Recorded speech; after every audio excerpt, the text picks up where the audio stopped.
And we're live.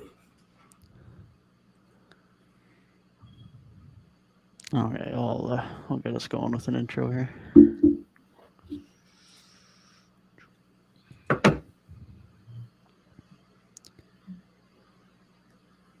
Hello, everyone, and welcome back to another episode of 3 Point Weekly. Today, we're going to be discussing the end of the first round, the Bucks collapse, the Cavs collapse, how all the Knicks and the Heat played. We'll also be doing a what's next for said Milwaukee Bucks, as well as the Los Angeles Clippers, as once again injuries derail their season. And we'll then be following that up by discussing a little bit at the beginning of the second round, as well as our second round predictions. I'll start with the Miami Heat fan of the group. I know, Gabe. Miami Heat my fan is crazy. I couldn't take that serious, man. I'm sorry. Crazy. The Jimmy stand, as I like. I know to call Gabe it. has got to be loving this Jimmy performance in the first round.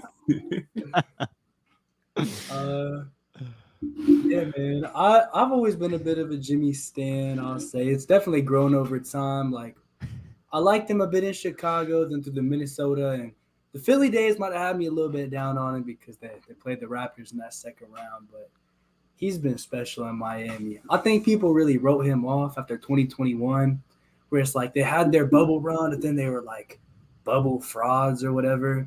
And then they came back the next year, super short off season, and everybody that was really good in that bubble came back that year, and they were kind of bad. But what have they done since then?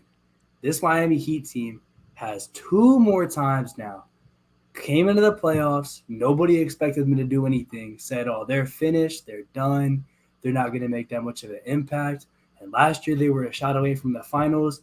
And this year they picked right back up where they left off in postseason play. Beating the Bucks in 5 is impressive no matter how you slice it. I don't care if it's the Giannis injuries. I don't care how you feel about Bud. I don't care how you feel about the supporting cast. In any stretch of the imagination, this team walking in as an 8 seed after being one of the worst offenses in the league all season and becoming the best offense in the playoffs, that's flipping a switch like we've never seen before. To think they finished it this quickly, it's just egregious. And I don't even want to touch on like the Bucks collapse part. I'll just go more like what the Heat did well. Obviously, Jimmy Butler played phenomenal. But the guys surrounding him, dude, they decided they could shoot again. Max Strus was hitting shots. Gabe Vincent was hitting shots. Duncan Robinson had a career resurgence. Kyle Lowry might have looked the best that he ever did in a Heat uniform, and that continued into game 1 of the second round. These guys on this roster, it really seemed like it was like Jimmy, Bam, Tyler Hero was solid, and then the rest of the roster wasn't really doing much. And that's why they ended up as an 8 seed. They weren't very good. I don't know what Eric Spoelstra said to them before the playoffs started, but this is not the same team. Yeah, I feel like since they have that playoff history with the Bucks, they probably walked into that matchup despite how up and down the regular season was for them, probably with a little more confidence than we've seen any 8 seed walk into a 1-8 matchup. So, and then they had the best player on the court in that series. Now, Giannis's injury probably played a part in that, but like you said, Gabe, even after game 1 when Miami pretty much dominated wire to wire, none of us came on the pod and was like, oh no, the Bucks might be in trouble. We all pretty much agreed like the Bucks should still be able to handle business even if Giannis misses a few games in the series. And they weren't able to. They lost every game that Giannis played. They won that one game 2 in Milwaukee, which, I mean, they pretty much shot the lights out and dominated Miami in that game. Other than that, this was the Heat series. We'll definitely have to speak more on the Bucks side of things, but you got to give credit to the Heat. And Jimmy Butler put on like 2 of the most incredible playoff performances back-to-back that we've seen in some time, man. He was very special, especially in that game 4 when they pretty much looked dead in the water. And then, he was just coming down, hitting threes like we probably haven't seen him do since like maybe Chicago days. Like it's been, a long time since we've seen Jimmy shoot at such a high clip like that. So definitely not something that we saw coming, but I love seeing the chaos, and it's crazy that the odds-on favorite, the best team in the NBA during the regular season, got beat in 5 games by the 8 seed. Yeah, absolutely crazy. I mean, like you guys said, Jimmy was ridiculous, and it's obviously not a new narrative, but where he is heading into the postseason in everyone's rankings and where he exits at the end of every postseason is just always ridiculous. I don't know if any player ever fluctuates so much in the postseason but Jimmy is definitely that guy. And as much as he was brilliant, kudos to all of their other guys, because even though Giannis was out and that's been the talking point, I feel like it's been really unregarded that Hero was also out for the entire series. It's not like Miami were fully healthy, ready to go. Of course, Oladipo also missed some time as well. But their guys stepped up and they were shooting. Martin was shooting well. Like you alluded to, Gabe Duncan Robinson came in and had a couple of very good games. Max Strus shot the ball well. Gabe Vincent especially had one really good game in particular. Lowry had a fairly good series. Like their guys came in and stepped up. And even though Jimmy was great, Jimmy's only one dude, and they needed that level of shooting from those guys, and that was really, really important for them. Whether that continues will determine how well they can do against the Knicks and moving forward, which we'll discuss later on. But full kudos to their role players, because as much as Jimmy was the guy, their role players all stepped up in a significant way as well. They're, as a unit, they definitely were the better collective, regardless of whether Jimmy was carrying them or not. Their role players were the better role players as well. And real quick, like I feel like last postseason we didn't really see this unit play as well collectively. And I even think like throughout even the early rounds, like the first two rounds, not even just the conference finals, like it was still a lot of like Jimmy Butler, and then you get the Bam game here and there. But you know, Lowry wasn't that good. Gabe Vincent had his moments. Strus had his moments, but collectively, like this is the best series that they've played probably in the last two postseasons, in my opinion. Yeah, I just think from the Bucks side, the others were just not there for me. Like when Giannis was in, like Giannis was playing, like even with all the missed free throws in the final game, his stat line was still like 38 and 20. Now that would have been like 50 points if he was making his free throws. So not perfect, but like he still came to play. Chris Middleton, I feel like, had a good series, especially given the fact that he came into the playoffs and had like no games without a minutes restriction all season. He showed up to play. But then like Brook Lopez didn't even really get activated till like game 4. His like first half of the series was pretty quiet. I feel like I didn't really hear a lot of like Bobby Portis's name called throughout the series, even though he was one of the leaders for Sixth Man of the Year. Just a lot of like the others on the Bucks felt really quiet. And that came all the way down to the end when you got Grayson Allen just Euro stepping with 1 second on the clock.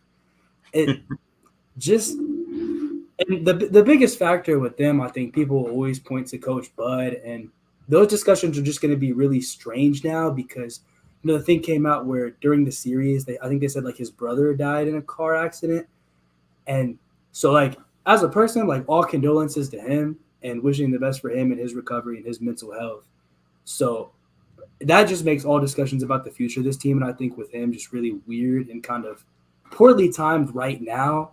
And so I don't know how deep we'll get into like the future of the Bucks, but I don't know. I don't feel right like getting into a place now where I'm like, oh, he should be fired. He should lose his job just while he's in that sort of scenario.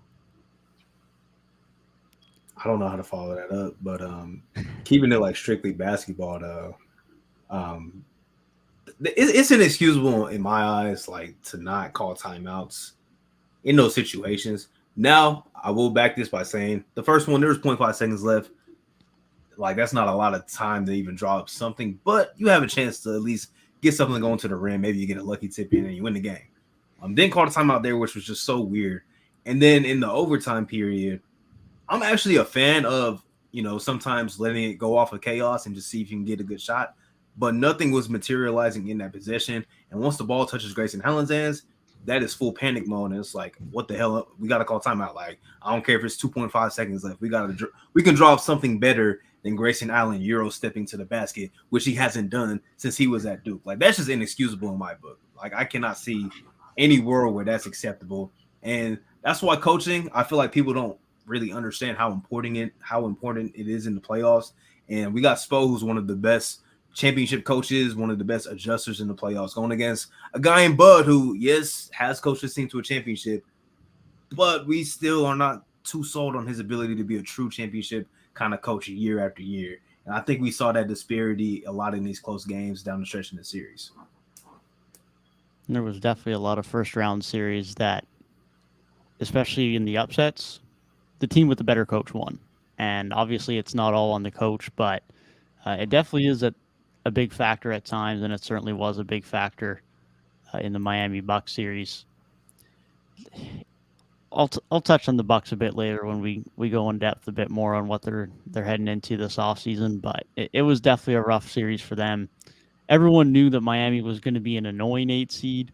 It's obviously not the typical 8 seed. I'm sure the Bucks would have felt much more comfortable playing Atlanta, but even still, it's a rough showing from the Bucks. But we'll stay along a little bit more of the positivity here, moving from the Heat, and we'll move on to the Knicks, the other team that was on another side of a very quick, surprising series and what was supposed to be a very tough series in the East that ended up only going 5.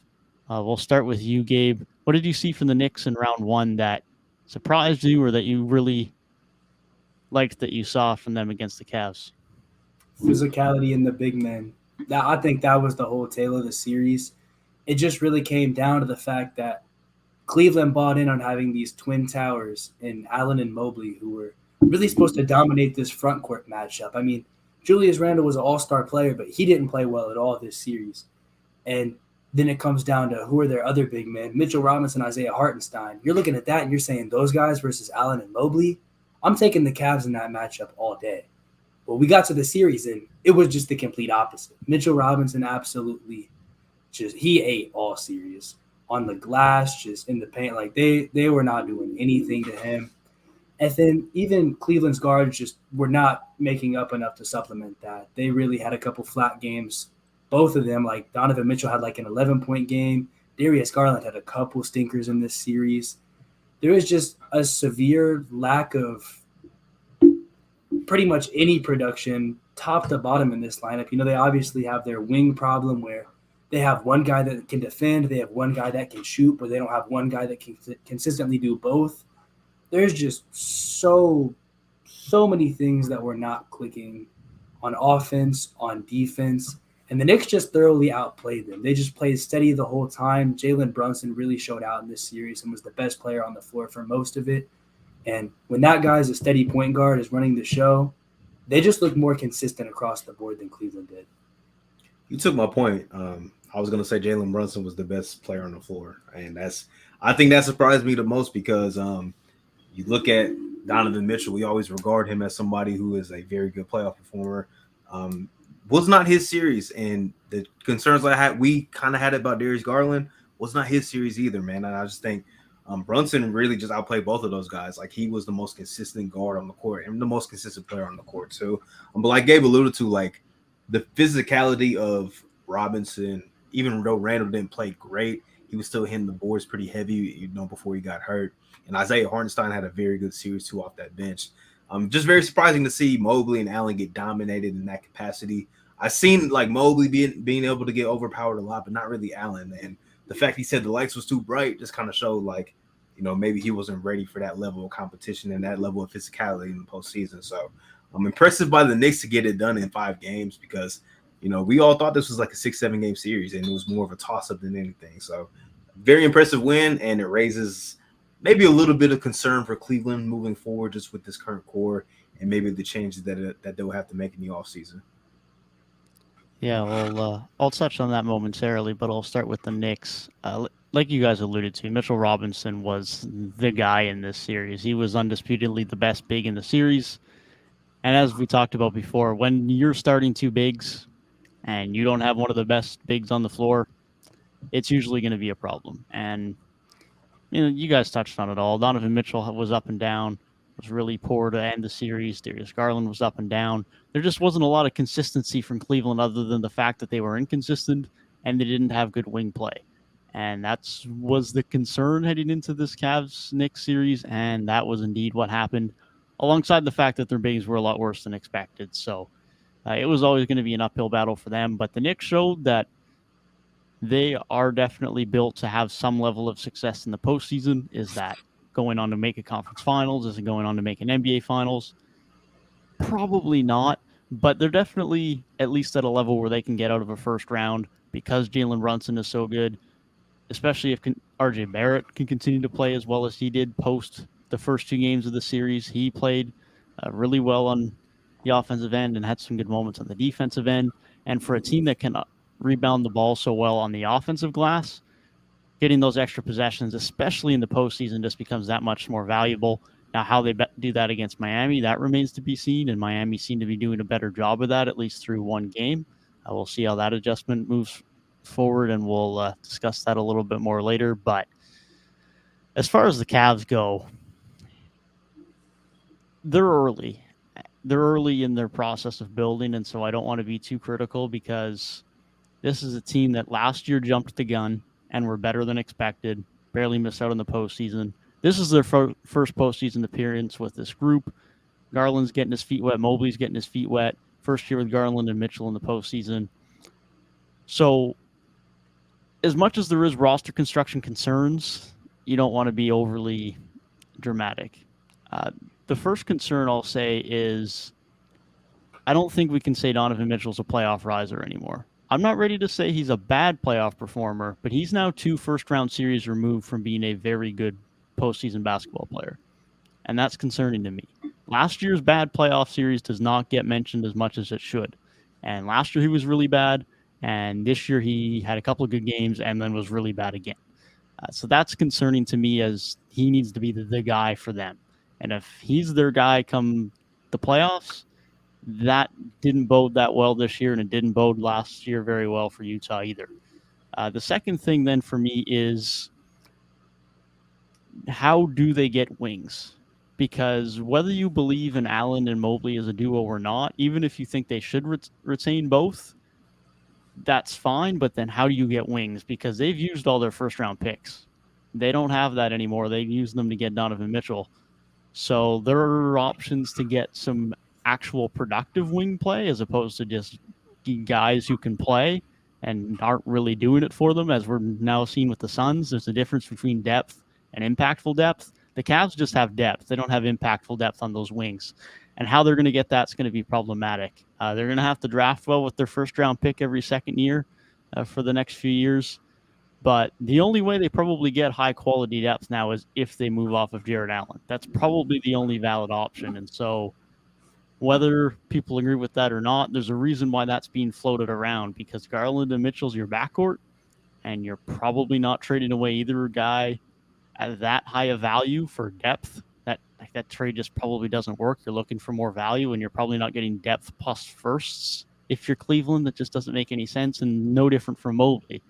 So if the Cavs are going to fix a little bit of their roster imbalance and their roster construction, it probably has to be a Jared Allen trade, and then you have to question whether Mobley's ready to play at the 5. So there's a lot of questions and no real perfect solutions for where this Cavs roster is currently at. And that's not to say that they're going to be bad. I mean, they proved this year that they're still a good team as currently constructed. They're going to do well in the regular season. They're probably going to be pretty much a playoff lock. There just might be a few tweaks they have to make over the next couple of years to get to that next level. The good thing is for them is they're not in a hurry. They just need to make sure they do enough over the next couple of years to convince Donovan Mitchell that he should stay around and doesn't want to jump ship when he becomes a free agent. Yeah, there's totally a significant amount of maturing that the score is going to have to do if they want to really compete. Just when you're two big young guys, because Donovan Mitchell's been around for a while at this point. When your biggest young pieces is Darius Garland and Evan Mobley, and they both underperform in this series, if you're going to stick with them long term, eventually they're going to have to get to a point where they're the ones stepping up in the playoffs, and that just didn't happen this year. And by any stretch of the imagination, you could see that happening fairly easily, next year, 2 years down the line, and in years to come. So I'm not too worried about them as of now. And if they end up if they move off of Jared Allen, I think that's okay. With Donovan Mitchell, Darius Garland, Evan Mobley, you still have 3 great players on the roster, 3 core pieces that you can build around. And there's a lot that you can do there, especially while Mobley's still in a rookie contract. So if they can find out a way to make that work, I don't think they're in too bad of a position right now. Just really a tough break for their first season together. Yeah, I was kind of having this talk with my dad earlier. It was pretty much exactly what Devin was saying was, I was basically saying the same points. I think the move down the line would have to be Allen. I think that makes the most sense because I've pretty much been on the train of I want to see Mobley be able to be the full-time center at some point anyways. I feel like that will be the best way to unlock his full potential. And really, like you said, Devin, like you're not trading Donovan, you're not trading Darius, you're not trading Mobley. Allen's the only guy that makes enough money and has enough value to where you could get pieces back, which will help you get better and be able to compete and try and win a championship, which is the ultimate goal. They're definitely just lacking like bigger wing players because a lot of their wings that they have off of their bench or just whoever's starting, Okoro's like 6'4", maybe 6'5". Same thing with Karis LeVert. These are like smaller, more two guard, but they're playing the wing because they kind of have to on this team. And I think they realize the importance of having bigger wing players because in a series where your bigs are getting dominated, it would be helpful to have somebody that's 6'7", 6'8", like Jimmy Butler in game one. I know Jimmy's super elite, but he was really hitting those boards heavy because Bam wasn't, rebounding like crazy, but Jimmy was on the boards helping him out because Mitchell Robinson's that much of a force. So they'll definitely have the resources to make these moves, and I'm sure there'll be a move out there. I think it's a good thing. Like their problems is not something that's like totally unfixable because, like Gabe mentioned, two of their main core pieces are super young. It's their first playoff experience. And like Devin mentioned, like you have the tangible assets to make moves and potentially increase your wing depth, which is not really something that's hard to come by in the NBA. They just so happen to have a team which they traded away some of their wings. Like Ochai Agbaji would be perfect on this team right now. Even though he's a rookie, he would have fit right in, played really well. They had Larry Markin last year. Like they had guys that would have filled these needs, but you had to get rid of them to get one of your star players in Donovan Mitchell. Yeah, the interesting thing to me when you talk about them needing big wings, and not that he would have been the savior to all things, but Dean Wade not getting any bit of a run in the postseason was really odd to me. I thought he would have been given more opportunity, and I know it was hot and cold a bit down the stretch, but he would have been the type of guy that I would have thought, okay, give him some minutes at the 4 off the bench, a little bit more size, better on the glass while you're getting dominated on the boards. Not a great three-point shooter, but it's not like he's been any worse from 3 than Osman was for most of the year, than Okoro was in the postseason. So that was the only thing from at least the guys that they had internally. Like, I don't know if Danny Green should be getting minutes over Dean Wade in the postseason in 2023. That was the biggest concern to me, but otherwise, most of it just relies on the front office now and what tweaks can they make. Even though we're saying all this, like they're still in a great spot. This is still a very good team. They're very young. They were a top 4 seed in the East for a reason this year, and they're probably going to be in and around that again next year. This is just a team that us and most people see upside with, and we just hope that they can make those couple of extra moves to get up to that next tier in the East, because us and many other people were having that conversation a month, 2 months ago was, are they with that top tier in the East? Are they more with the Knicks and the Heat and the Nets? And it was a bit of a debate, and they more or less proved in the postseason that they're at least right now a little bit closer to the second tier than the top tier. They just need to make those couple extra moves to be able to get to the top tier, and hopefully they can get there. Yeah, I was wrong about that this year. I had them kind of closer to that top tier, just like one tier below, and they just aren't there yet. There's a lot of work to be done. Those teams at the top of the East are they're deeper, and their top end talent is just a bit more consistent. So hopefully this Cleveland team can grow into that. I still think the future's bright, and it's not time to press the panic button. But if the next like 2 seasons or so end up going like this, you may be in a tough spot, but they're good now.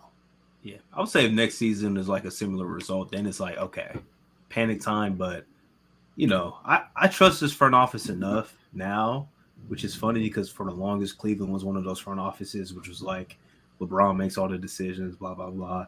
I trust Kobe and them enough now to make the right choices, to get the right talent in the building. And I think that they'll improve off of this. And this is probably a good learning experience for them. I think sometimes this can be better than making a fluke conference finals run like the Atlanta Hawks did a couple years ago. I think sometimes getting punched in the mouth and getting like really drugged by a team in the first round can sometimes help you grow a little more than making a premature deep run in the playoffs. Yeah, there's definitely an argument for that for sure. But yeah, they're still in a great spot. Definitely nowhere near hitting the panic button, that's for sure. Well, let's move to the other disappointing team in the East that we briefly mentioned earlier, and that being the Milwaukee Bucks. They're going to enter the offseason with an interesting scenario. Chris Middleton's got a player option at $40 million. Brook Lopez enters this offseason as an unrestricted free agent at age 35. Jrue Holiday enters the year with only 1 year left under team control, then it's player option for the following year. So Giannis is the only guy locked up out of their core guys for at least multiple years into the future. And they're going to have some pressure to make some changes after the defeat they had to Miami. We'll start with you, Gabe. What do you think about Milwaukee heading into this offseason? Do we think we see any drastic changes, or are they're running it back with the same group?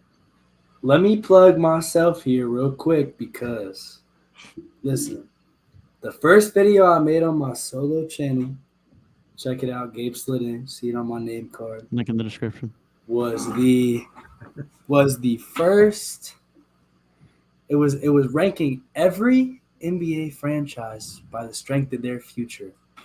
And I gave the Milwaukee Bucks an A. And D Mills commented on my video and he said the Bucks should have been an S. I don't think they're an S, bro, and here's why. These players are getting older. And at this point, I don't know if I want to keep them because you see the way Brook Lopez is playing right now. He might get a lot of money. And if he gets a long-term deal and a lot of money, the back end of that contract's not going to look good. If you can lock him up for like a 2-year +1 player option when his contract's up, or probably a team option would be better at that point. But you can lock him up for like a 2+1 or something, go for that. But if you're like it's 3-4 or he leaves, I don't know how quick I am to take that. And then even when it comes to retaining Jrue Holiday, he had his moments in their championship run, but oh my goodness. This playoffs and previous playoffs, his offensive production has just dropped off drastically. And if he's just letting Jimmy Butler give him 40 points saying, I own you in a 1-8 matchup, like, is that defense worth, is that defensive impact, is that worth what he just takes away on the offensive end? I don't know. And that kind of gets you into a situation where it's like a little rough to picture what this team's going to look like in like 3 years. There's a lot of places they can go. And as far as the immediate future goes, I think next year, if I were to do anything, and like I said earlier, I kind of hate to talk about this now, but I would move in a different direction at head coach. I just think it's time. I think they caught a lot of lucky breaks on the way to the championship. Yes, they won it, and you have to respect the fact that they won it, and every championship is legitimate, but I don't see the circumstances that got them there repeating themselves, and I just don't think they have what it takes in the coaching department to get it done. The lack of adjustments, the lack of just key decisions down the stretch, whether it be drawing up the right play. I mean, we're talking about one side couldn't call a timeout in either situation, and the other one drawed up like the perfect lob pass to Jimmy Butler. If that doesn't show you like the discrepancy, I mean, that's as simple as it gets. Talent-wise, though, I think they should be fine next year. I think there's still enough talent on this roster to where if used correctly, they should be either the favorite or tied with Boston to come out of the conference. And so at that perspective, you're fine. And considering the fact that for like 90% of the season, people said that like Boston and Milwaukee were the two teams that are probably most likely to go to the finals, I think you're still fine. I think it just when it comes playoff time and you're in these dogfight series like this, you need a better coach, and I think they can afford to run it back one more year before really asking the biggest of questions in the offseason of 2024. Bring up some great points there, Gabe. I like the last point that you made, saying that this roster, if they retain everybody, brought everything back, they would still be really good. They would still win a lot of games, and they'll still have a chance to make a run. Even if, they'll probably be luckier if they didn't draw to Miami Heat in the first round, which is, not the typical 8 but they will put themselves in a position to still be really good. But there's obviously going to be, I would assume, some type of changes because you just got pretty much embarrassed by an 8 seed. And I think the most important thing that Devin said is Giannis is the one guy that is locked up. Like, that is the most important part right now. And I think as long as they have Giannis, they will be okay because I think he'll be enough or this front office to want and get talent in, whether it's through trades or free agency or whatever. But there are some interesting decisions because, the Brook Lopez, you got to decide to bring him back or not. I would assume Chris Middleton will probably opt in because I don't think he's getting $40 million again, even as good as he played in that first round series. I wouldn't want to pay that man $40 million a year. So I would assume he's going to opt in. But if not, that's a decision that you got to make. How long would you want to bring him back for, this or that? And then the Jrue Holiday thing is another good point that you brought up, Gabe, because even in their championship run, his moments were like singular, like in the game, like a defensive play here. He was terrible, especially offensively. He was terrible in that championship run. He was okay last year, but his efficiency was down because had to take on a bigger load. That's why I don't really talk about that much. But in this series, he was, again, very bad. And even defensively, the impact wasn't there. So that's another decision you got to make. Gave up a lot of draft capital to get Jrue Holiday on the roster. It's tough. I would say the first order of business is to find a new head coach. I just think it's ran its course, man. It just seems very just dried up. There were the same issues last postseason with Bud just not making the right defensive decisions or matchup-wise, like giving George Hill minutes and playing Grayson Allen too much and just bad decisions on that front. And in this playoff, we've seen two fourth-quarter collapses in back-to-back games when you're down in the series. And your best player is back. The best player in the league is back when you're on the floor. I just think a new coach kind of has to come in. It just reminds me a little bit of like, even though like they won a championship, but kind of like, Dwayne Casey and the Raptors, like kind of reminds me of that. Like a team, like they're going to win a lot of games every year, but do we trust this coaching staff to get the job done? And do we trust Bud to get the job done? I personally don't. I don't think any of us really trust this, especially after this playoff series. So that would be my first, like, we have to make this change. And then everything else will probably come after that. Yeah, I'd imagine that's the most surefire change to happen that's going to be significant. Obviously, there's going to be a few guys coming in and out around the bench. Jay Crowder is going to be a free agent. Joe Ingles is going to be a free agent. Javon Carter could potentially be a free agent. So there's a few key bench guys that can end up falling their way out, although we could argue Jay Crowder wasn't very key for how he played in the postseason. That trade looked pretty rough for how that materialized, but end point being is there's going to be some changes in Milwaukee, likely some on the bench and likely some playing off of their bench. The question is then, what do they do with Jrue Holiday? I think that's the biggest domino. Unless Brook Lopez really gets an absurd offer, I'd imagine he probably resigns. I think the number that's being mentioned is 2 years, $35 million, I think is the extension number that he'd get. So I'd imagine unless someone gives him a bag, which someone might give him, but unless someone gives him a bag, I'd imagine he stays in Milwaukee. But this is a guy who can shoot the three and is a top 3 defensive player of the year candidate this year. So it is possible that someone who has some cap space does send him some money. Luckily for Milwaukee's case, a lot of those teams that have money are teams that already have a good young center, like Houston with Sengun or Detroit with Jalen Duren and James Wiseman. So there isn't as much of a threat as compared to some wing players who those teams might throw money at. So assuming they keep him, the biggest domino is going to be Jrue Holiday because, like you said, Tyrik, I'd be very surprised if Chris Middleton's opting out of a $40 million player option. And if he is, it's probably because they're already going to negotiate an extension for him and he'll just opt out and sign an extension. So I'd imagine he's back one way or another. The only option then for the Bucks to get creative for next year's roster is if they decide to move off of Holiday with only 1 year left of team control. Now, again, given how he's been playing, he probably opts into his team option 2 years down the road as well. But they could look to get back a little bit of flexibility from Jrue Holiday. They could look to get back a little bit of depth because they're going to lose a few of their depth pieces in free agency. And they don't exactly have a ton of ways to replenish that. They're going to be vet minimums, a mid-level exception, and the limited picks that they have this year, if any. Because firsts are gone to the Jrue Holiday trade every second year still, and they just gave up 5 second-round picks for Jay Crowder. So they are depleted in the draft selection department. So they're going to have to move off of somebody to actually add any bit of quality depth, and that could end up being their Achilles heel again, is not having enough depth. Giannis was good. Chris Middleton was good. But ultimately this year, they just didn't have enough from the other guys, Jrue Holiday included.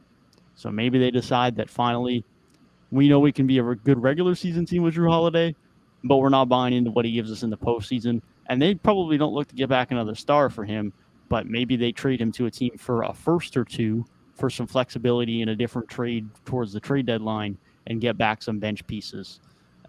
Do they do that? I don't think they do.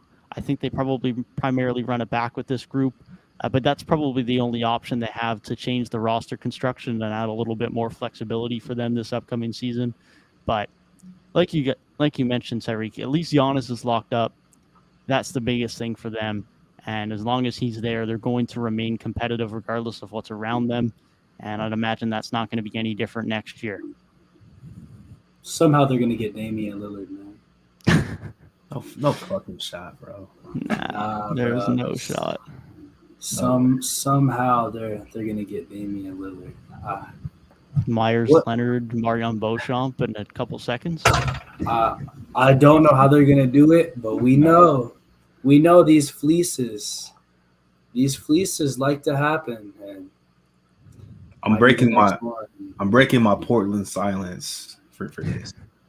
While Portland is a very incompetent front office, if they're trading Dame, it's not for anything that the Bucks would offer. No way. Chris Middleton and Drew Holiday, bro. They're not accepting that. They love Dame. They'd rather just keep Dame, let him ride it out for the rest of his career. I promise you. At least that way they would still be selling tickets. Nobody's pulling up the three-team deal, man. 3-team deal. All I'm gonna say is we've seen crazier things happen. They would need a 3 or 4 or 5-team deal because nothing that they have on that roster would move the needle for Damian Lillard. So they would. I think the only team that could be involved there that would somewhat make it work would be Houston, and I pray to God for the sake of all 3 of those teams that does not happen. Why is that? Well, maybe for Milwaukee it'll be good, but that means for Portland you're getting. I mean, Portland maybe it'll be okay. I guess it depends on what you're getting for Houston. I just really hope Houston don't do it. But if Houston are stupid enough to give up Jalen Green, then Portland are absolutely dancing. But then Houston are just committing to 2 years of being okay to then be terrible again. So Simons, Green, Sharp. I can get behind that. Behind that core. A lot of guard minutes, but I don't mind it. You'd probably move off of one eventually, but that's a problem for down the road. You get the talent for now. You figure out the fit and the roster construction later. A lot of value. Jalen Green, 6th man of the year. All right, we're not going to disrespect Jalen Green that much. He's been playing with no structure, man. You let a young guy play with no structure, man. it's bound for bad news, but this is a commentary on AAU basketball, man. I feel like I say that every time I talk about the Rockets, so I'm trying to refrain from it. But it'll be interesting. I kind of agree. I don't see them trading Drew. Like they'll probably just be like, yeah, we won 58 games. We can, we just ran into a poor matchup in the first round. Giannis got hurt. They can probably talk themselves into that, and maybe firing Bud and getting somebody else in there will be enough for them to like, okay, we can just run it back. Make some extra moves on the side to get, some bench pieces, some wings, and we'll be fine. Yeah, right side is they got Giannis. If you got Giannis, you are always in a position to compete. Yep, that's true. As long as he's there, they'll still be really good. Definitely. Really good. Definitely. Super Mario saying Shaden Sharp is going to be better than Jalen Green. Ooh. That's what I'm saying. Jalen Green. That could be an interesting debate for a U25 draft in a few months. I don't hate it because I really like Shaden Sharp, but I also want to see Jalen Green with some like real structure because he hasn't played with that in two full seasons in the NBA. Yeah. Hold on. Wait a minute. We're at 39 minutes into this podcast. The draft pick sweepstakes here on 3 Point Weekly. Devin. I wasn't going to bring it up, man, but Gabe's been like dying to talk about this, man. Hey, I'm just going for the back-to-back picks the easy way. Was this planned? Are you the reason? Were you on the phone with Coach Bud? Like, hey, I'm trying to get back-to-back picks. I don't want number 1. Can you just wrap this shit up early? You're forgetting that you're talking to the man who runs the NBA. Had this on lock. Whoa, he did rig it. Had the back-to-back picks on lock. Well, Hey, I like it. Real quick, if Bud does get canned, is Nick Nurse the only obvious option? I think so. Okay. Nick I Nurse think so. He's a Milwaukee Buck. Just had to From the make sure. fact that he's one of the best candidates available, and one of the biggest frustrations with Bud has been the lack of adjustments, and Nurse is literally the guy who will make adjustments to a fault. I think it's the guy, to say the least. Makes sense. God, Championship winning coach. Giannis gonna be averaging 45 minutes a game, putting up all-time numbers. Yeah, it's gonna be some wicked minutes.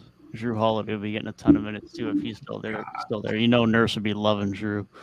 Defensive player of the year. That man's gonna be boxing one in everything. Oh man.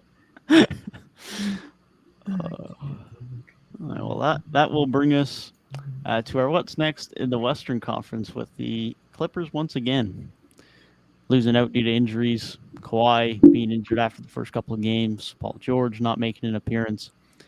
And that's just the theme with this group now for about 4 years in a row since they've had Kawhi and PG. Is they look good. If they're healthy, they play good, but they're not healthy. And ultimately, it just continues being their undoing.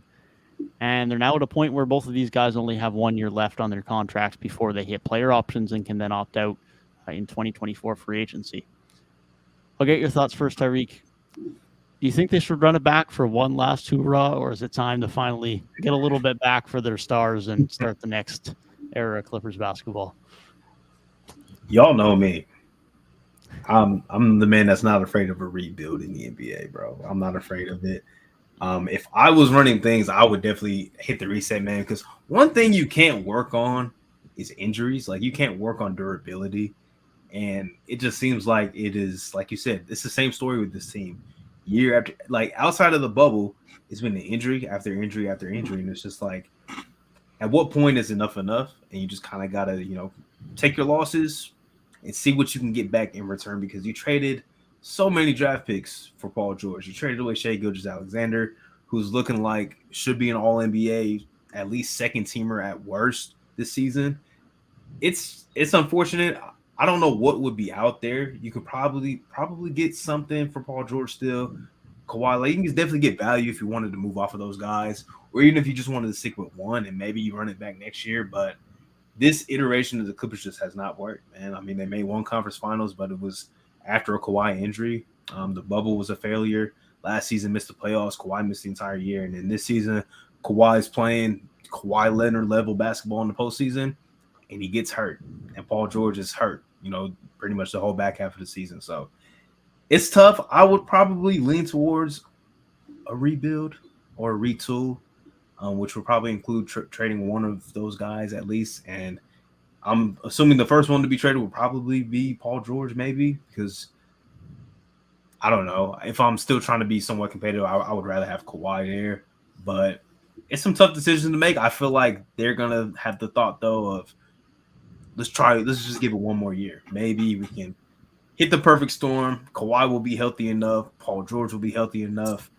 And we got a full year of maybe, Westbrook, we bring him back and we can try this for one season. I think that's what they're going to do, but they should do the opposite and at least test a retool or a rebuild.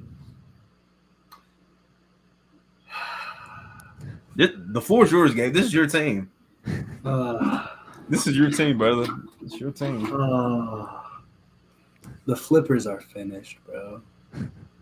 They're so finished. Like, the red flags were there from the get-go.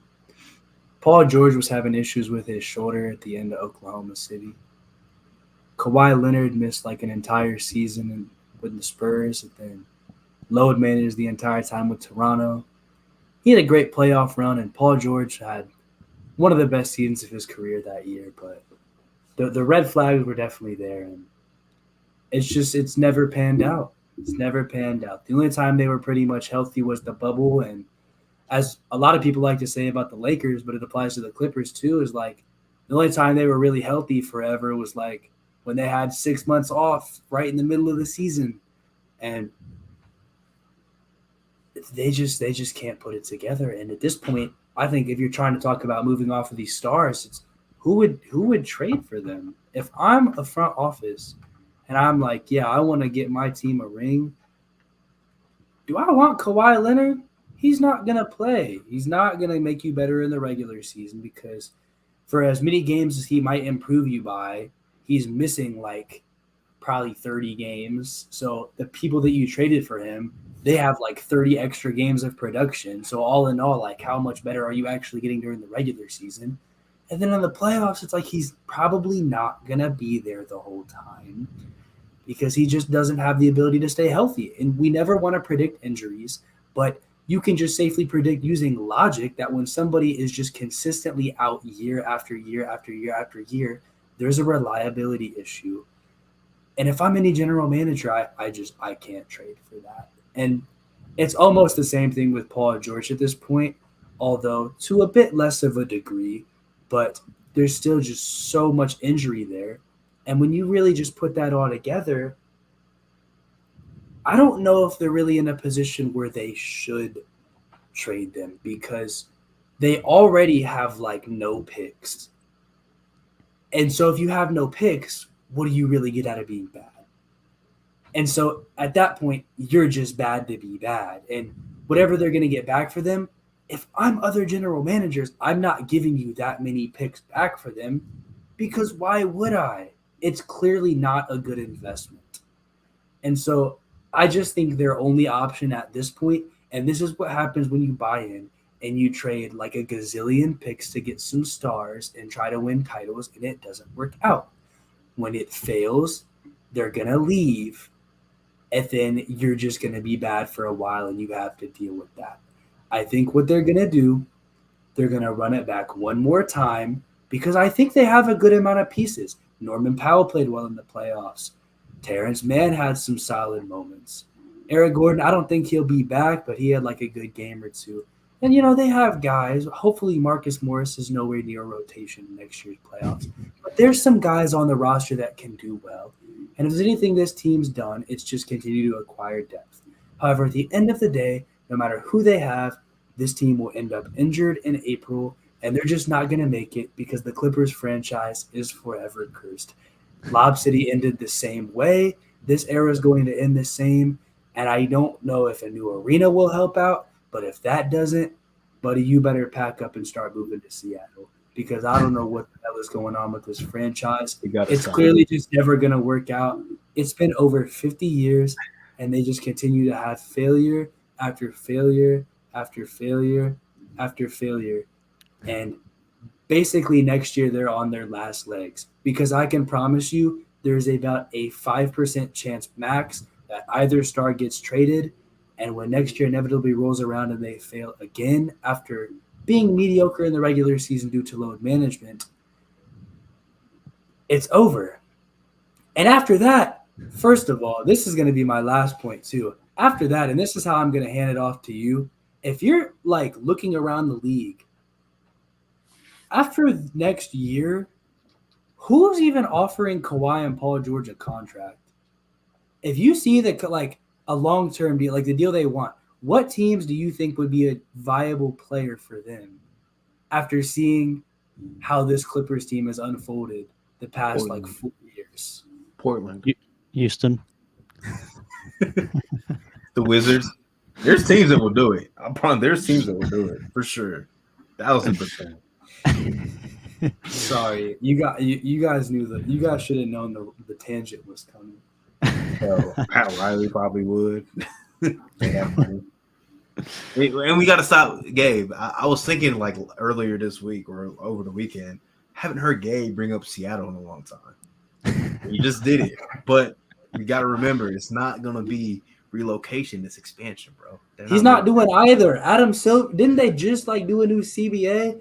Bro, they just got a new arena. Why would they pack up and move to Seattle? No, I'm talking about the whole NBA. Didn't they just do a new CBA?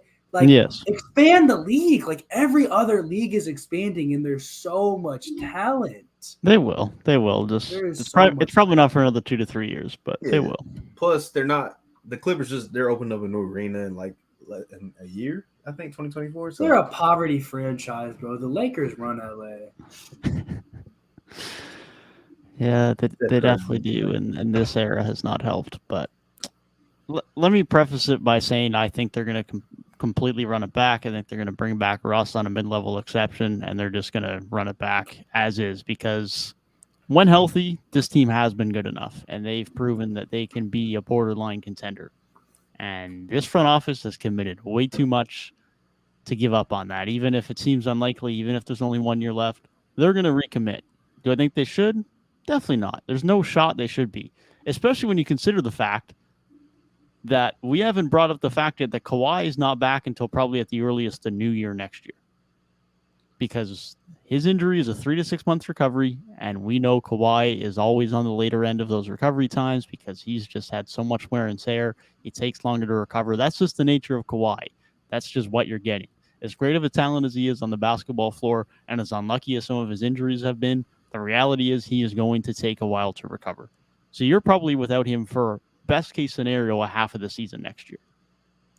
That doesn't even account for the load management when he gets back, the minutes restriction he'll be on, and whatever time Paul George misses. This team will just be happy to be in the postseason next year and just hope to get in. That's the type of situation they're dealing with. So considering that, I know that the value of Kawhi is going to be down because of that. I know Paul George's value is going to be down because of his consistent injuries. You just got to get something off of these guys before they just walk in a year. You just have to. If you could start next year with a clean slate and everyone is healthy day one for the first time in a very long time, and you could be ready to go, then maybe. But that's just not going to be the case. We're starting the year again with Kawhi in rehab, trying to get himself back on the floor, and you just need to get something. You're still going to, even though, like you mentioned, Gabe, you're not going to have a lot of your first-round picks, you're still going to have your first-round pick every second year, so at least you have something. And even though teams aren't going to give up as much as you would like for a Kawhi Leonard and a Paul George, I wouldn't be surprised if they still get 4 to 5 first-round picks back. And that's not an insignificant haul, especially depending on where those trades are with. So I think at this point they just need to do something to get value back off of these guys. I mean, these guys are committing over $200 million in payroll next year, and they don't look to be going anywhere near positive basketball when you consider the injury history and the injuries they're starting next year with. So they should be moving off guys. They should be looking towards the future. The most recent team that's had such a great fall from grace from giving up a ton of picks to being bad to then being back in the mix is the Nets. And they didn't really get much assets at all back from any of their guys when they finally tanked. If the Clippers can get a little bit of assets going to start that push back, obviously it's going to require good front office decisions, but the Clippers have been relatively good at doing so. They've just been unlucky with the Kawhi and Paul George situation. The injuries have been bad, and sure, you can say they could have foreseen that, but on paper, from a basketball perspective, it looked like a good team, and everyone was in agreement with that when the trades were made.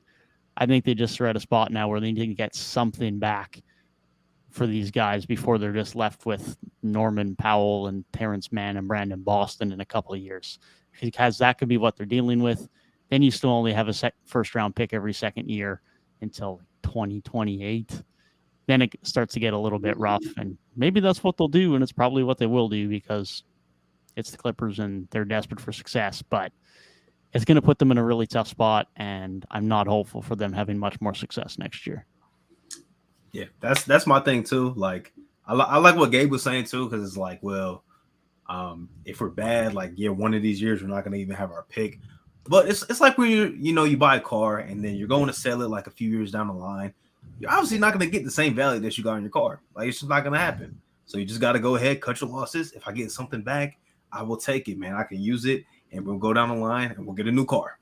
That's how it goes, man. So I would like to see them do that, but they got too much pride. Like you said, Devin, they put way too much into this current core of this team to just scrap it right now without, even giving it one more chance. But, I think the smarter thing would just be get something for these guys, because there will be teams that will pay some picks and maybe even like an okay young talent for Kawhi or Paul George. There will be a team that will think if we can get, 60% of a season and some playoff games out of these guys, like, we'll take it. Like, there will be some teams that will do that.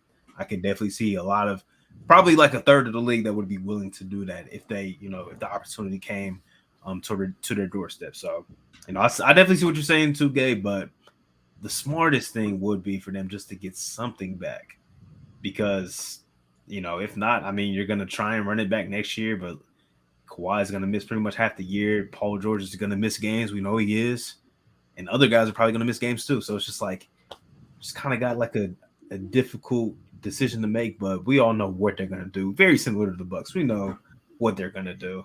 They're pretty much in very similar boats right now. Yeah, I just think it's like, we're not playing my league. Is just you just semantically, I just don't see a world where things physically just come together and there's a situation where you can move off of these pieces and really wipe the slate clean. I agree. It's just like looking at like what a Kawhi Leonard trade looks like and what a Paul George trade looks like in this situation, and especially trying to move off Kawhi this offseason when you said earlier he might not be back until like New Year's. I mean, I just don't think there's a world where that actually goes through and happens. Let's just remember, though, that when the Raptors traded for Kawhi, there was very little confidence about how his health was going to be when he joined Toronto. Hell, even there wasn't even confidence he was going to want to play for Toronto. So there's definitely a world where there's concerns, but there's a team that is desperate enough and willing enough to take a risk to push them over that edge. And Kawhi could be that guy for someone. It's not going to be typical Kawhi value, but there's probably someone that's willing to bite enough. I mean, DeMar Yakupodl in a first-round pick was not typical Kawhi Leonard value. Now, of course, that was also because Pop didn't want to trade him to the West. But irrespective of that, it obviously wasn't normal Kawhi value. It's probably not going to be much different now. But the name Kawhi Leonard, and as good as he has been while he's still been playing, probably holds enough value to make someone bite.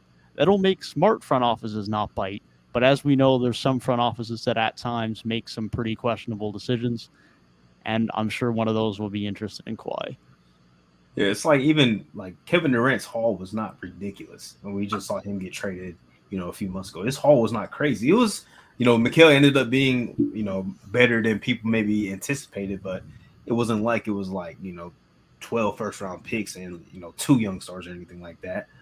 That's why we're not saying the trade that would be on the table is going to be like super valuable, but it will be something instead of just Kawhi leaving or Paul George leaving. Like, you'll get something back and it'll be like, okay, at least we have these assets to look forward to. And, it's probably going to take some time to get back to being good, but at least we're starting with something and not just a pick every other year until like 2028 or something like that, like a long time down the road.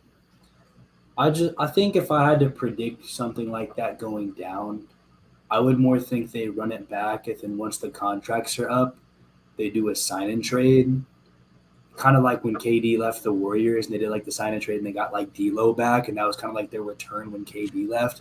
I would much more foresee that happening than a situation where they just straight up trade them. That's an interesting scenario, though, for them, because I don't know how much money those guys are making when that time comes. And so how healthy they are over the next couple of years probably determines that. And that means that either A, you run the risk of their salaries getting too low to the point where someone just signs them with cap space. I don't think that happens because I don't think their salaries get that low, but it's possible. The other concern is that signing trades with top-tier guys are getting a little bit more interesting as more years go on because the salaries of these stars are becoming greater at a much higher rate than the salary of guys that are just cap fillers that get used in these sign-in trades. If Kawhi and Paul George sign max-level deals on their next deals, they're getting over $50 million a year. That's a lot of salary to match. So it becomes interesting to see how those deals work out because typically in sign-in trades, teams ideally don't like to give up a ton of valuable talent. That's the nature of a guy being a free agent. Sometimes it doesn't always work out like that, but it makes for a very interesting scenario when these guys start making $50+ million a year and they're entering free agency and sign-in trades. So I don't know how much you get back based on how healthy they are and just matching the salaries. And do you just get dumped with a bunch of bad contracts from a team? Like, would you get a Duncan Robinson and a Kyle Lowry and a pick Is that the type of package you're getting? So I think there's a lot more risk involved in waiting for a sign and trade than there is just moving off these guys now. And I think the KD trade was kind of like sign and trade was kind of unique because D'Lo had to be moved in order to bring in the contracts that they were bringing in, with Kyrie getting a max, with KD getting a max, with DeAndre Jordan coming in getting $10 million a year. Like D'Lo had to be moved in that case because I think either he was due for a contract or an extension or something like that, if I remember correctly. It was a long time ago, but I think that was like a very unique situation. Like most times signing trades are not like you're getting something super tangible back. You like I think the Jimmy signing trade was like Josh Richardson. He was trash in Philadelphia. Like it was something like that. So that's probably what a signing trade would more so look like if it were to happen. But I'm not a cap expert either. So trade Kawhi and Paul George for two reliable stars like DeRozan and Zach LaVine. Honestly, if you want to be still like mild, sure. Stop. No way. We all know what they're gonna do. They're just gonna run it back. Hope Kawhi can play in the playoffs. Hope Paul George can be relatively healthy. But what's next for the Clippers? Mediocrity. We'll be here having the same conversation next year. We probably will because if both of these guys are injured, they're going to opt into their player options and they're going to be mid again for another year. That would be a worst case scenario for them, to be honest. They need those guys to be healthy so they leave. That's what they need. Gabe is like regretting his Clipper fandom. Regretting the Clippers fandom, regretting the number one Ovi in the West. Oh man. Dude, even the team opposite to win the West is letting me down right now, bro. I seen Gabe's tweet last night. If I wasn't which one? You said Suns are finished. I'm like, talking about the series or just this game? Because I know you. I feel like you're talking about the series. I was. He had that little back and forth. They looked terrible. I mean, look, as we're recording this, it's halftime in game 2. I don't think the Suns coaching staff realizes that they should probably not use 6 dudes off their bench. I don't understand. They've used 6 again and a half. I don't get it. Ish Wainwright, Biyombo, Craig, Landale, Lee, and Payne have all got minutes. How are you using 2 different centers in the same half? At least game 1, they were using them in different halves because Biyombo had a bad first half. But, like, the same half? Look, I know the Suns bench is bad, but, man. This is my rant. I think I've been known as, like, the role player hater of the podcast. We know my issues with Dwight Powell. I made comments about Georges Niang in the past. Bro, Landry Shamet should not be getting playoff minutes, bro. He should not be getting playoff minutes. He was literally out there. He hit a shot, which I haven't seen him hit a shot, like, in months. Finally hit a jump shot. But he was just out there to get cooked by Jamal Murray. That's all it was. Like, he was just getting cooked by Jamal. Like, he does not need to be getting playoff minutes, heavy playoff minutes at that. That might just be a testament just how mild the Suns' bench is and just how they have really no consistency off of their bench. But that guy should not be getting playoff minutes on the team that is trying to win a championship. No way in hell. No way, bro. I'd rather run 6 or 7 guys before I give Landry Shamet minutes in the postseason. Yeah, I know it was questionable of Terrence Ross being one of the guys getting minutes down the stretch in the regular season, but hell, give him minutes at this point. Like, it's got to be better than Shamet minutes, or even give TJ Warren some run. If you're going to run 11 dudes, like, you might as well give some new guys a chance because what you've been doing has not been working. Shamet is terrible, bro. He's so bad. Like he's making Mario Hoops is in agreement. He's making like $14 million a year too. Like, why is he making this much money? Something like that. They traded for him and instantly gave him a bag. Instantly. Shooters just get free money, bro. He's not even a shooter. Not anymore. He was when he got paid. He was a shooter like his rookie year. I don't think he shot that good since, to be honest. He shot 42% from 3 his rookie year, 37.5 year 2, then 38.7 last year, 36.8, and this year 37.7. Those are fake but numbers. In the postseason, That has been 34.6% last year with the Suns and 25% this year. I'd rather have Luke Kennard, somebody who I know at least is going to hit shots. If he's giving up buckets on defense, so be it. At least I know he's hitting shots. Jamming, he's not bringing shit to the table, bro. The Suns, they look so tired out there, man. And that has to be the only excuse for playing 11 guys is like your guys that actually play are just so exhausted. Yeah, I guess break because whatever depth guys you're bringing in anyways are gonna just be terrible.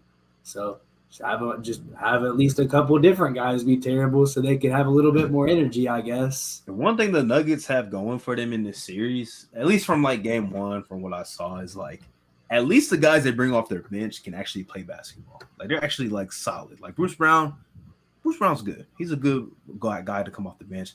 Christian Brown, he came off the bench and played really, really well. And he's a rookie doing that. Like they actually have guys off the bench. Jeff Green still plays good minutes for them. They have guys off the bench that's like, okay, we can kind of trust these guys at least to play good minutes. With the Suns, it's like Russian roulette. It's like you don't know who's going to play. First, you don't know who's going to play, which 6 guys are going to play. And then it's like, who's going to provide anything for us?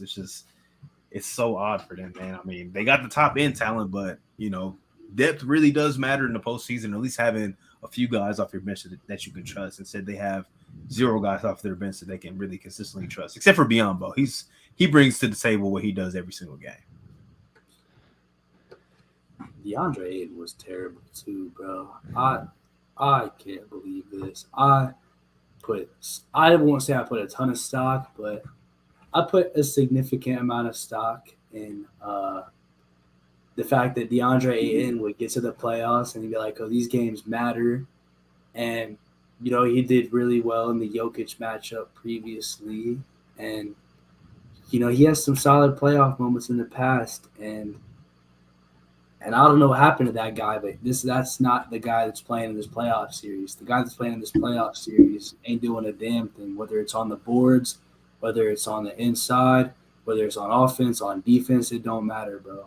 He hasn't been that guy in a while. He is damn near a complete non-factor in this series, and it really feels like the Suns are playing like 2.5 on 7 in this series because it's like Devin Booker, Kevin Durant, and like Chris Paul has like some good stretches, but overall, they're done. They're finished. If they manage to come back, if they win this series in 5 after losing game 1, like, okay, like if it was just like okay, they had a really poor shooting night and Denver had like a really good shooting night because Denver's offense was like amazing. Like it seemed like they were making every single shot they took. But the Suns offense like wasn't even like bad. It was good.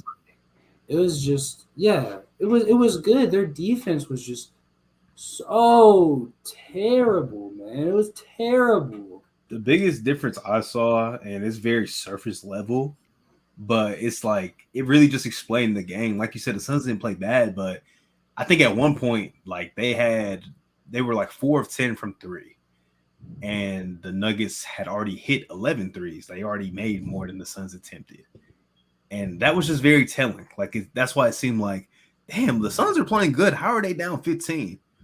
The 3-point shot is the ultimate either equalizer or separator, and in this game, it was the separator. It just made all the difference because like Phoenix didn't play bad for most of the game until they were down like 20 plus points, but.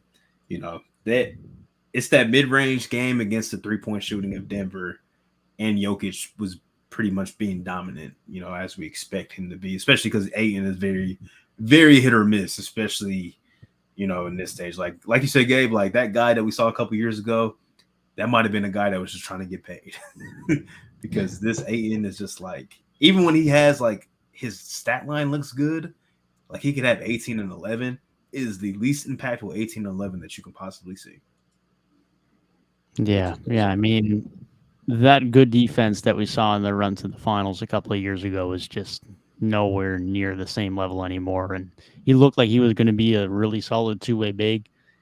It's just not there anymore. And I'm glad you mentioned the 3-point shooting because that's always been a thing of note for the Suns with this team because they're mid-range heavy guys between Booker, KD, CP, Ayton. They all love to shoot in the mid-range. They're all mid-range merchants, and they have been typically a fairly good three-point shooting team percentage-wise, and they have to be for the limited amount of threes they take. And they weren't in game one. They shot about 30%. That's going to be a problem. And for a team that's shooting so few threes compared to Denver, and a team that typically shoots well, and especially in game one did, KCP shot well. Aaron Gordon had a really, really good shooting game. They also can't be getting out rebounded as much as they did. It's another part where Ayton struggled. And I mean, the differential was by 17. Nuggets had 16 offensive rebounds. The Suns the Suns have to be efficient from three with the threes they're taking, and they can't be getting dominated that much on the glass. There's just no way for a team that's taking so much less threes that they can give up that many extra possessions and still have a chance. So they have to be solid on the boards. Their mid-range game was fine. They shot the ball relatively well outside of the three-point line, but they can't give up that many extra possessions when their opposing team is nearly shooting double the amount of threes they're taking. So threes need to be better. I don't know why Torrey Craig is getting slighted for his minutes. I understand why they're starting a Koji from a defensive standpoint because he is slightly better as a point of attack defender. But for as good of a first round Torrey Craig had, I would think you would just run with the hot hand at this point, as much as you're struggling to get contributions from other guys. But they need to figure out what they're doing from a rotation standpoint. I've been saying it for a month now. I'm just a broken record, but rotations need to be sorted with some level of consistency because these 2-minute shifts are weird. That's the other thing I want to mention. This is my last point. I can understand if you're trying to get a different look in a second half of a game with a different bench guy because someone had a really bad first half. Like, even though Biombo's been pretty good in the postseason, he had a rough game one. It wasn't his finest showing, especially in the offensive end. So you go to Jock Landale in the second half. That man's been sitting on the bench for like almost 2 hours at this point. That's a tough situation to come into a game. And unfortunately, I have a good knowing of that because that was my role when I played varsity in high school. I was sitting on the end of the bench, and end of the third quarter might come around. I was like, okay, Kenny, get in for 2 minutes. It's like, man, I've been sitting on the bench for an hour and a half. I ain't warm. Like, there's just no shot. Now, obviously, these guys have got different equipment and bikes and warm-up space and whatnot, and they can stay a little bit warmer and ready to go. But even still, it's tough to ramp up to a game speed when guys have played 20, 25, 30 minutes already, and you haven't touched the court yet, and you've just been sitting on the bench for 2 hours. Like, that's a tough expectation to put on any player, regardless of how talented they are. I mean, you're asking somebody to go in after not playing the whole first half and be like, go guard Jokic. In a first game of a playoff series on the road in Mile High, go guard the 2-time MVP. Like, that's just, I would expect Monty to be better because he's too experienced to just be doing this shit, man. Like, to be playing as many guys as you are, to just, and the rotations has just been so inconsistent. If he was playing the same like 10, 11 guys, I would still hate it, but at least that would make more sense. But he's just not. He's just playing like, seems like a different 10-guy rotation each game. And it's not making sense. That's why I stand by what I said. Like, that first round was very unimpressive. You know, they won in 5. It was very unimpressive. So, you know, still got game 2 and still got the rest of the series. So hopefully he can figure it out. But we know Michael Malone is a very good coach, and we could see another situation where coaching could really sway a series. Just saying. Yeah, this like first half and some change to game 2 has been really weird as well. You definitely see a bit of adjustments taking place. Like, I mean, Phoenix has taken a lot more threes this game. I think they've taken more than Denver, but not shooting them very efficiently at that. But they're still just getting killed inside, man. Like, the rebounding differential is up crazy this game. I don't think Phoenix has been to the free throw line a single time. No, they haven't. But yeah. They have 8 at center, so we shouldn't be that surprised. Yeah, so just kind of still a weird game. And if you're just gonna get bullied inside like that, I mean, I don't know what to tell you. Can't get to the line, can't draw contact, points in the paint differential is not in your favor. Like, those are the easiest buckets you can get. If you're going to rely on jump shooting to win the series, your chance to win is just instantly going to go down. Yeah, they're definitely in a tough spot. And we've gone from a spot where they looked like the team to beat about a month ago. And if I'm making my prediction as of today, I'm saying this is Nuggets in 6 because the Suns bench is fraudulent. Ayton, not who we thought he was a couple of years ago. And meanwhile, the Nuggets are running 8 deep with a good 8. And the Suns barely have a 5 or a 6 on some nights. So they can still do it just because Booker and Durant are that good. If they can get a game or two from a couple of depth guys, but that might be hoping for a lot at this point. Super Aaron Mario. Gordon's incredible too, man. Aaron Gordon had a very good game 1. Big Aaron Gordon wings. is incredible. Big wings. Gotta love big wings. When I say like you might hear me say like, oh, like Denver is just hounding them inside, and you might instantly think Jokic because he's their 2-time MVP center. Dude, every single time Aaron Gordon has touched the paint in this series, that ball has gone in the basket. That So motherfucker. like anytime Aaron Gordon has touched the ball, period, it's gone in the basket. Yeah, that This game one motherfucker was don't wicked. miss. And we went this whole time. I don't even think we brought up Jamal Murray. He was No, so and he had damn an good. amazing game 1. Amazing game 1. At least for the time being, until he plays on the road again. At home, Jamal Murray is absolutely Really ridiculous good. right now. And Ridiculous. really, that's all they need because Jokic on the road, he's been able to get it done. So as long as Jamal at home can stay who he is, like they have home court the whole way until I say that he's currently 1 of 9 tonight, but okay. Well, he did. we ignore that. We ignore that. He did his point in game 1. He definitely carried the load, man. Definitely did. Definitely. Yeah, I was. He fooled me. I was not familiar with his game. I thought after the injuries, I was like, he might still be good, but nah, he's been great so far in the playoffs, and it's the bounce back you love to see because some guys don't come back from injuries like that and perform at this level. And I still don't know if he'll ever be like an all-star type guy, but he's giving you the production you need to win playoff games, second rounds against some of the best teams in the league. I mean, hey, can't ask much more than that. He said, hopefully Marcus Morris is nowhere near North America. So I just saw that. That's funny. No, that was quality. Trade Paul George to the Kings. Kings need some wing defenders, man. Harrison Barnes sign and trade plus Kevin Huerter plus Chimezie Metu. Jeopardy legend Chimezie Metu. Got like 3 name drops last week. You all know what school he went to, though? No. Bro. I don't think I know about it. I think it's Auburn. I think. Could be completely wrong, though, but I think it's Auburn. I had to guess I'd say Georgetown, but I have no basis. USC. Really? USC. He looks like an Auburn guy. I don't know why.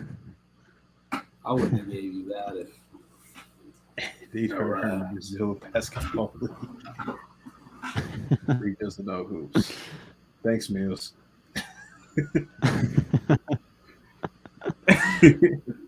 Thanks, Mills. Hey, Streets were saying, I don't know, man, at the little work banquet we had last week, I heard Reek was voted most likely to know hoops. I was. It was a fake award, though. I don't know hoops for real. Nah, that would have to be the second channel name. Reek doesn't know hoops. Just make it like a totally different like genre of content. Yeah, I get all my like information from Stat News. I paid the $20 a month. That's egregious, by the way. That's crazy. That's so crazy. I paid the $20 a month, man. Second channel should be Reek Knows Poops. Super Mario is crazy. right now. Dude is crazy. Oh man, yeah, no, should be. $20 a month for Stat News is crazy because I'd use them from time to time, but it's like man, Yeah, there's just no shot. Like I, His stats are I- very I- surface level too, which is like yeah, like I have a B-ball index subscription, and that's like a third of that yearly, if not less. Like that's wicked. Critter in the Brazilian basketball league is wild, bro. He's gonna be having legendary battles with Bruno Caboclo. Is he over there? Is that where he's playing? I think That's where he's so, man. from. I think so. We haven't checked it in a couple months, and I don't remember. That's very He stereotypical. usually gets brought up every few months. Hey, Stream says 4 people watching right now, man. Stand up. Stand up. One of them is me. Oh, viewers, Got the welcome. comments pulled up on my phone. Don't get too happy. Oh yeah, he's playing. Oh, he's playing over in Germany now. Oh, wow. Oh, Signed a Boston multi-year is, deal with Radio Farm Ulm in the German basketball Bundesliga. Donkenstein. Boston is Signed a 2-year mid. deal. Philly and 4. Oh, are we gonna have a? It's funny because we have 2 Bulls fans in chat. Just thought we'd just throw that out there. Is that halftime hoops? Halftime hoops beef? Yeah, it's very beefy. Even though dude texted me like last week, was like, or like 2 weeks ago when the Bulls were getting beat by the Heat. He was like, "Do y'all got room in Boston?" Whoa! Got the receipts too. Got the receipts. How will Meals respond to this, man? These are some serious allegations. Whoa! Man. Whoa! He said, honestly, I love Chicago. Bulls fans got to be salty, man. This dude Garrett came on slandering Jimmy Butler when I was on his pod, and he came on our pod and slandered Jimmy Butler. But then, what did Jimmy Butler do? He put up 98 points in 2 games and sent the best team in the NBA packing. So, Gabe's random Jimmy fandom is almost as funny as his random Clipper fandom. I feel like Gabe never talked about Jimmy as much as like the last 2 weeks. Super Mario's jumping right on the fake Raptors fandom too. Saying the most fans of the team in the stream right now. Bulls at 2, Raptors at 1, Celtics at 1, and 1 Kurt Chimney fan. Curry had a fake game 7, then start talking until he's up 15. Hey, we ain't even talked about that yet, man. We actually haven't, which is crazy. just wait till we get there, man. Just wait till we get there. For now, that's the good thing about our pod. Like every other pod was probably talking about Curry first thing. I feel like I talked about Jimmy Butler a lot last postseason. I don't think it was brought up as much as it already has been, to be honest. Last year, the pod wise was just very much a blur to me too. So you could be right. Yeah, I remember talking about how last year's run was literally better than his bubble run. Because statistically, it was. Right. Yeah, that's ringing some bells. But Raptors are indeed in shambles. No, I think it's just like the forever Bucks hater in me that's like, I'll probably just always love Jimmy Butler for just absolutely mollywopping him twice. Let me ask you this, Devin, because me and Gabe had a discussion about this earlier last week. Yeah. Is Heat Bucks a rivalry? I would say so. You think so? I would say so. I'm in the minority. I don't think. Bro, he was yelling, "I own you" at Drew Holiday, man. Like Mike Budenholzer's job would not like. I don't even think Mike Budenholzer's job would be in jeopardy if it wasn't for Jimmy Butler. If Jimmy Butler doesn't beat them, I think they go to the finals in the bubble. I mean, I think they go to. I think they might have went last year or no. Last year was the Chris Middleton injury. The Celtics let the Bucks win. Yeah, so that last year was different, but if Grant Williams didn't own this year too, like bro, if Jimmy Butler didn't own Drew Holiday, imagine they played like Atlanta. Dude, if they played Atlanta, I think Milwaukee's getting out of that easy. Because Atlanta was better than they are now in 2021. Yeah, they just Milwaukee mollywopped them then. Yeah, then you got like Milwaukee against like the Knicks or like the Cavs. Like, well, I guess it would just be the Knicks because that wouldn't change at all. The Bucks Mickey Mouse room will be studied for years to come, man. That's what saved Bud's job, if we're being honest.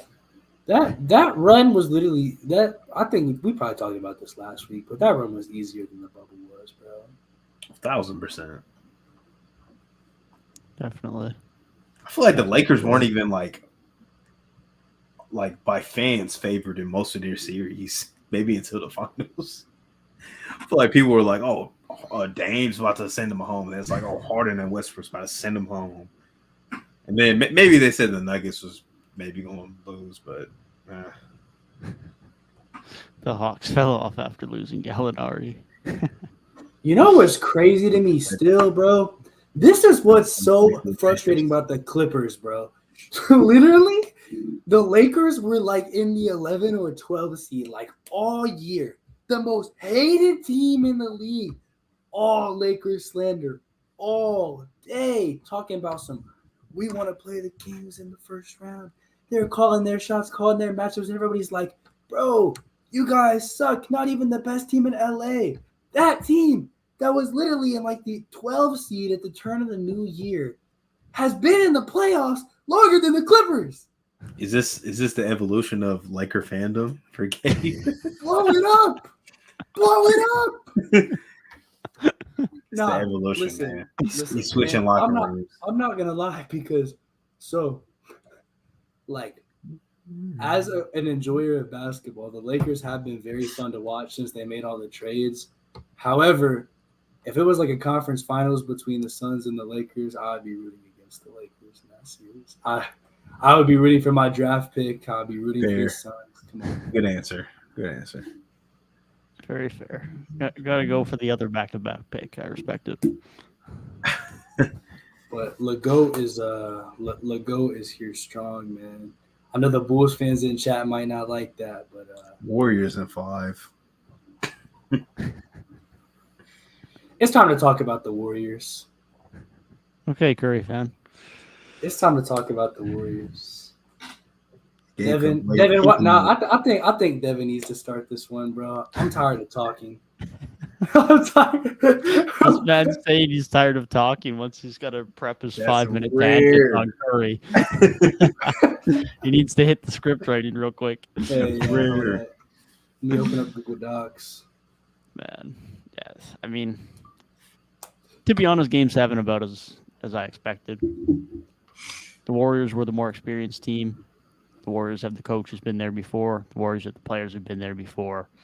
As much as the Warriors have struggled on the road, I believe in the Warriors to get over some road struggles a lot more than I believe in an inexperienced Kings team to win a Game 7 against the defending champs. That was always going to be a tough scenario, and once they got to that point, once the Kings had to get to the point where they had to win 2 in a row to finish it off, it was always going to be a tough spot for them. And shout out to them, they had a great series, especially from Fox and from Monk, and Sabonis had moments, although he also had some lowlights. Ultimately, the role guys are the deciding factors in some of those games, and the role players are usually the guys that end up hiding a lot more in those types of games, and Sacramento's role players hit a lot more, as much as Curry did do a lot for Golden State. All the praise in the world for him. I know Gabe's going to talk about him a lot, so I don't want to dive into it too much. The Warriors role players did their thing as well. Moses Moody throughout the series just appeared and started playing some really valuable minutes for them. Of course, Kevon Looney's production can't go unnoticed. He was extremely valuable for them throughout the entire series. It's well noted how good he was in the glass, especially in Game 7. Not to mention the fact that it was against the guy who was number 1 in the league in rebounds per game this year. It's a bonus. Wasn't even doing it in a favorable matchup, at least on paper. So the fact that those guys did what they did was extremely important for them. Of course, Curry was the guy, but they just got those production from their role players where the Kings, Harrison Barnes, irregardless of course, the argument of if he makes that game-winning shot, they take the series lead, they're in a much better situation. Irregardless of that, he was just bad in the postseason. And the same can be said for Kevin Huerter, although I will give him credit. He did show up defensively very good at times. He chased some screens around very well. He played some good defense on Clay at times. So I will give him that, but I mean, offensively, he was just nowhere to be found for the most part. Keegan Murray had a couple of decent games, but he had some rough stretches as well. So that was ultimately the biggest difference for the majority of the series, and especially in a Game 7 where occasionally you get a Grant Williams who just shows up, but often it's those role players, especially the inexperienced ones, that are going to struggle in a Game 7 in such a high-stakes moment, and that ended up being the biggest thing to kill the Kings and Curry. I'll leave for Gabe because I know there's a big tangent coming for that. Yeah, let me go ahead and get my piece in real quick, man. I got a text at halftime from my mentor, and he asked me, he was like, can the Kings pull this off? And I said, well, as great as they played in the first half, they're only up 2. And that was a big, big, big concern. Like, as great as they played, they shot the ball so well in the first half. It seemed like they were in the lead for the majority of the half, and they were only up 2 points. And Steph was percolating. I'm like, it's not a good sign. And Steph Curry, ended up putting them to bed. It's a testament to the Kings that they were able to take the defending champs, even as badly as the road struggles. Those have been well documented. They took them to 7. They had a chance to take a 3-1 lead. It just shows you how tough it is to close out series, how tough it is to beat a team with the experience of the Golden State Warriors, or even a team with half as much experience as what they have. It shows how difficult it is. Many teams have tried in the West, and many teams have failed to take down this Warriors team in the last decade. So you got to give credits to the champs for showing that resiliency, especially like Game 5. Draymond had a big offensive game, which we haven't seen him score 20 points in like almost 4 full years.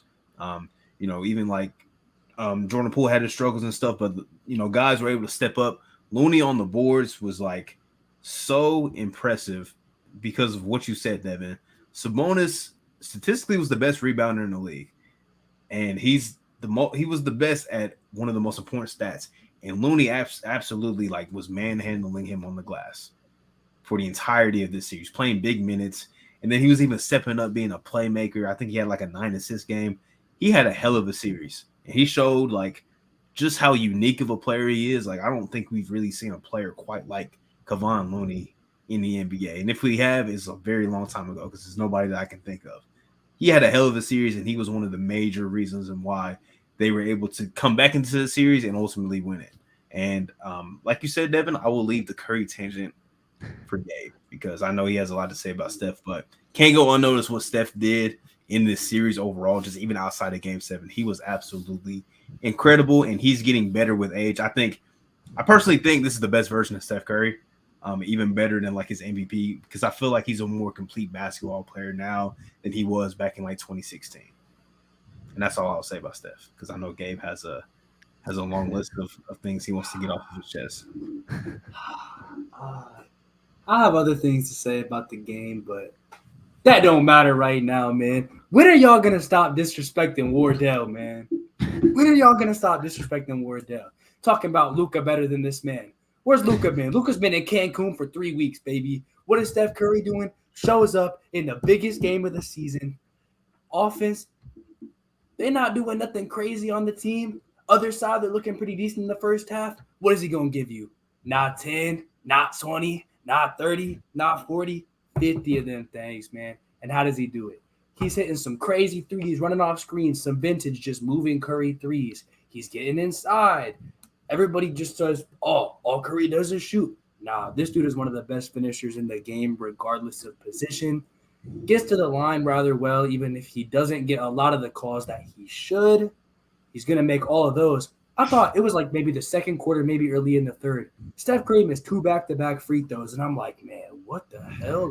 Steph Curry never does that. Are we over? Nah, he was fine. He came back.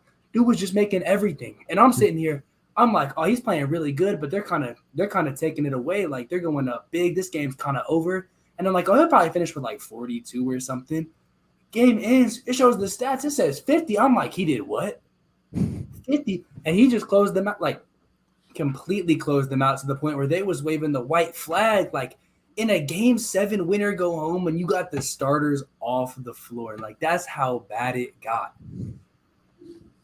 I don't know what more needs to be said, but I feel like every time there's a big game where he has to show up, it just seems like he's always ready to do so. Go back to so many examples that come up, man. The whole season that their team was just injured to all hell, he played like an MVP. And if they had more wins, he would have been the MVP. Now, did the team win as much as they probably should have? No, they ended up falling out of the play-in. But Steph Curry elevated so much. They say, oh, he's Kerr super team. He only plays because he has all this great talent around him. If he don't have great talent around him, he still shows up to play. Klay Thompson was like, what, 0 for 10, 1 for 10 in the first half? He played like trash for like half the series. Draymond's out here getting ejected, suspended during the series. Like, throughout all this turmoil, Jordan Poole, people saying he's not even a good basketball player, shouldn't even be like all this stuff.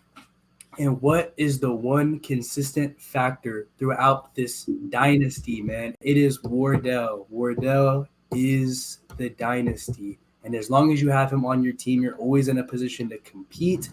I'm tired of people just giving this narrative like he's not the needle mover he is. He is a top 3 player in the world because every time he's on your team, he just does it all. And people are always like, oh, but he's not a 2-way player. Oh, but he like lacks this certain skill. He's a lot more well-rounded than people think, bro. Go back to last year in the finals. Go to his off-ball skills. Go to how he can get in the passing lanes. And then even on offense, half the other good offensive players that people are like, oh, they're some of the best offensive players ever. How good are they off the ball? I'll tell you how good they aren't off the ball, as good as Steph Curry, because he's the greatest off-the-ball player ever. But then on the ball, he has the best handle, some of the best handles, probably like top 5 ever. Best shooter by a long shot. I don't know what else I need to say, man. Y'all got to stop disrespecting this, man. There's a real conversation to be had about whether or not he's the greatest point guard ever. I would still have to look at the tail of the tape and say between him and Magic is still pretty close. But as of right now, because I know you two are especially more about current discussions, this dude is the best at his position in the league. It's not close. And people went from, oh, the Lakers might win the West to now a lot of people are predicting the Warriors to take care of the Lakers in the second round, man. And that's just the swing that one guy can give you. Because Klay wasn't great. Trey wasn't great. None of them were really that great. Only other person on the Warriors that was phenomenal was my guy, Kevon Looney.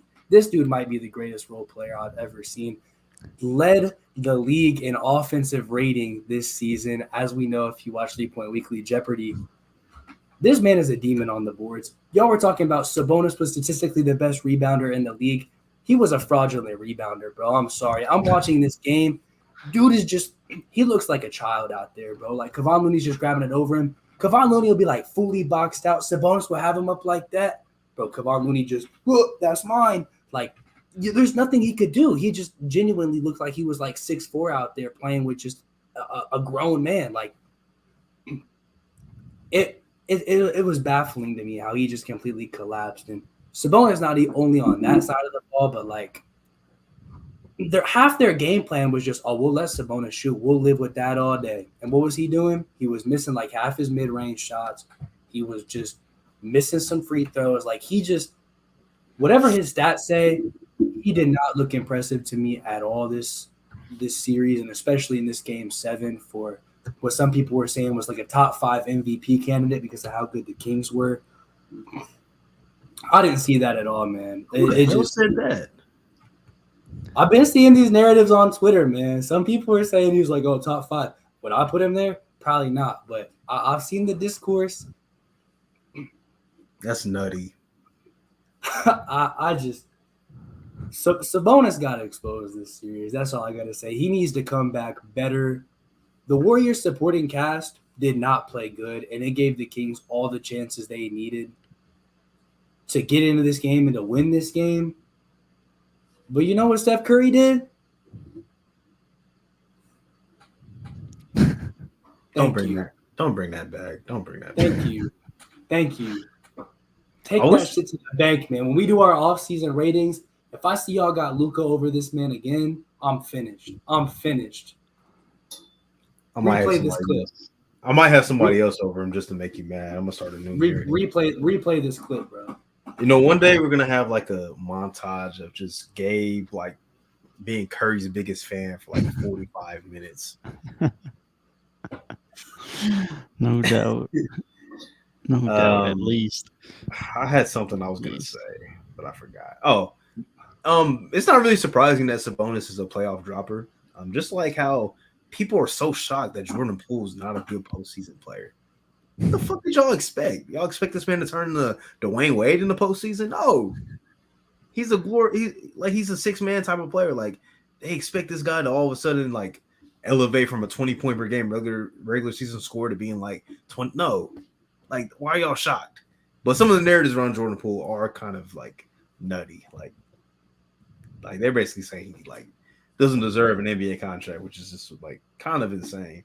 Even though he was bad in this series, but NBA fans on Twitter, you gotta love him. Gotta love him. Yeah, you gotta love that, no doubt.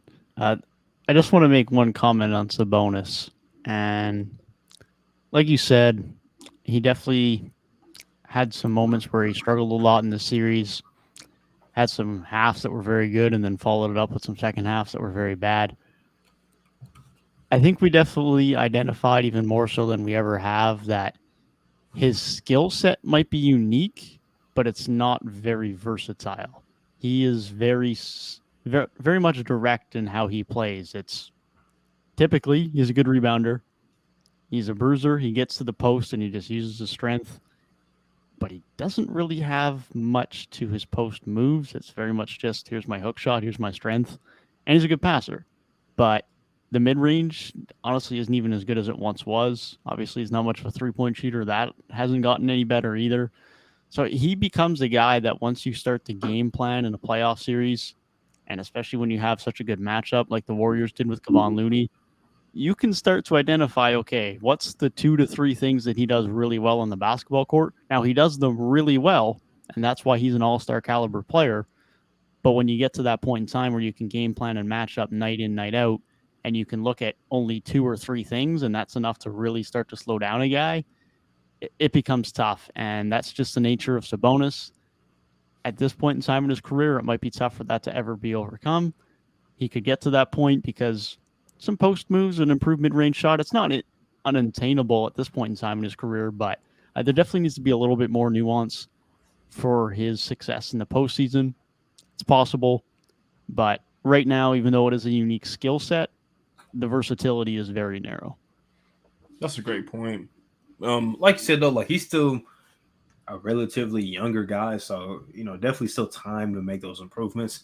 And like I said earlier, sometimes you got to get exposed for those changes to be made in your game, or for a team's direction or whatever. But I think he'll come back better. I think he'll recognize like I can't just play this super old school level of basketball trying to be a playmaker from the 5 spot. I have to be a little more unique and be able to make a team respect me, from the perimeter, some type of way when the post-ups aren't working.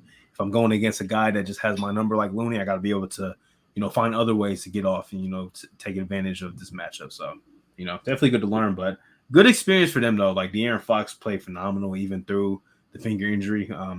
Definitely looked like Game 7 was a newer experience to him. Like, he kind of got off to a slow start and it just seemed like maybe – the pressure was maybe a little too much. Maybe the finger was finally just messing with him, too. But, either way, he had a very good series. Malik Monk had his moments.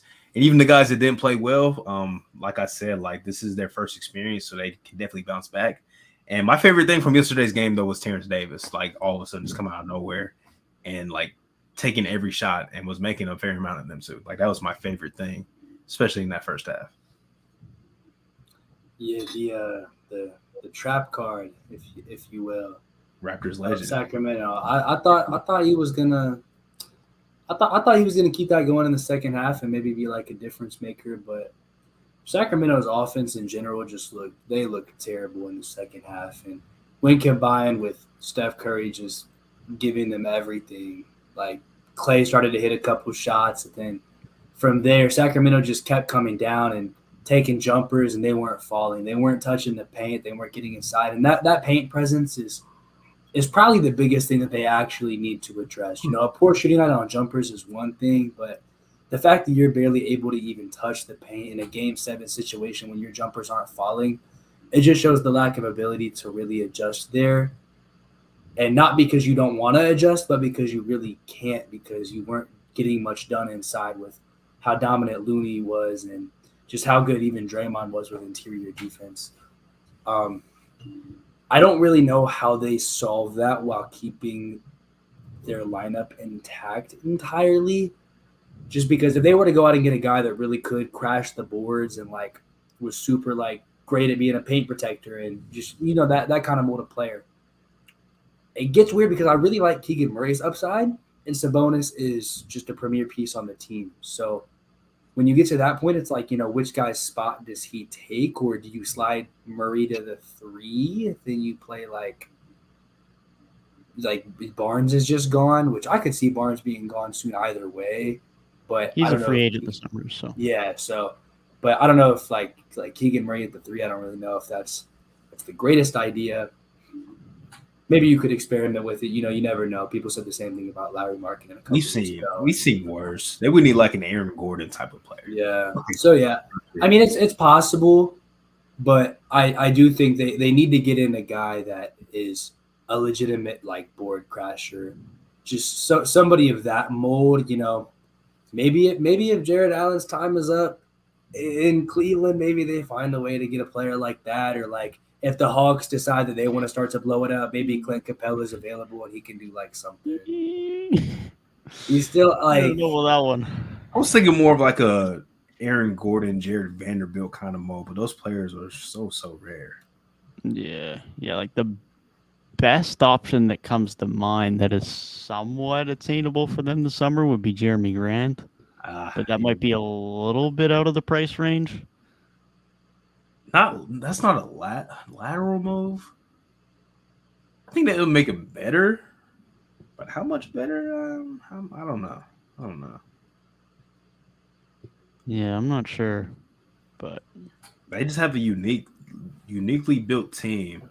It's very Denver Nuggets like if you really look at it, like a little bit, except Jokic is just superior to Sabonis, but like Aaron Gordon's don't just grow on trees, man. Those guys are not all out there, and if they are out there, they're not really available. Like those guys are locked up and they're not up for grabs. Maybe like a Dorian Finney-Smith would be nice. Somebody like that. That'd be nice. Yeah, that would be ideal. Brook Lopez? Or is that too much? Yeah, too much I don't know. If you could get him in like a year, defensively, it might be a problem. Even though Brook Lopez was good defensively this year, you were going to get killed in the mid-range with those two dudes as your bigs. That is a lot of drought coverage. If he could play, John Isaac would be nice, but he's never healthy. Yeah, he is. He is a struggle to stay healthy. I'm just trying to think of guys that. I think there's just not many dudes that fit that mold. Like there's a few power forwards who were available this summer, but they're not quite at that role. Like they could, I guess they don't really have the money for it, but if they had the money for it, they could have thrown a bag at PJ Washington as an RFA, but it's not quite really that guy. And then like Keita Bates-Diop is a free agent. He actually had a pretty good year in San Antonio. You could give him a bit of money, but I don't know if he's quite as good as you're looking for. He's probably more of a Trey Lyles replacement more than anything because he might leave the summer. So, yeah, it's tough. Like you say, there's just not many guys that fit that mold at that level that are really kicking about, and most of them are locked up on pretty good teams getting a pretty good penny. But yeah, whatever they decide to do going forward, I think it's good that they have like a clear, I think, goal to work toward in the off season, and it's mainly just defense in general. I mean, when you're the number one offense in the league, like yeah, they could improve, especially on the paint side of their offense, but like if they just bring in a couple like defensive wing pieces, kind of a lot of the guys you guys are like mentioning, I don't know how they actually make that work out, but if they can bring back a similar offense and then improve the defense, I mean, that's just a good, well-rounded team. Yeah. Even Torrey Craig's a free agent. That's another type of guy they could be looking at. That wouldn't be bad.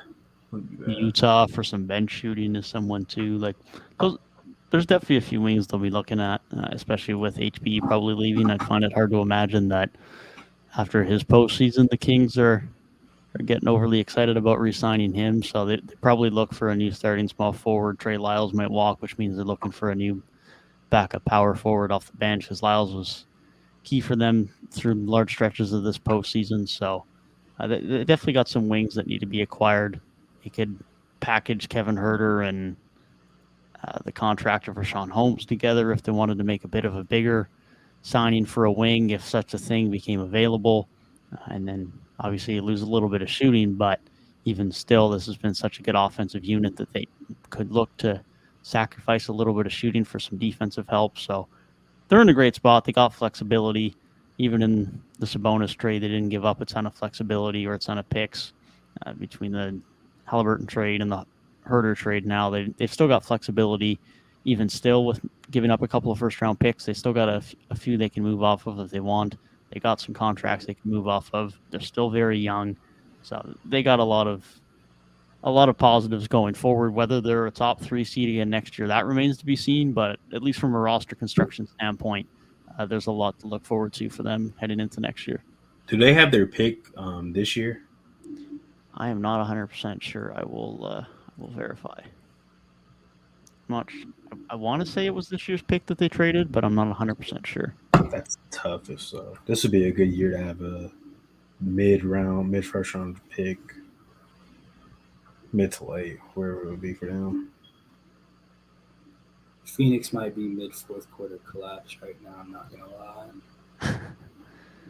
Sacramento. Yeah, they might be finished. They do have their own pick this year. That's good. Okay. They have their own first, their own second, and the Pacers second. That makes me feel a lot better. Okay. That's good. Still haven't done my draft research yet, but I know this class is pretty deep.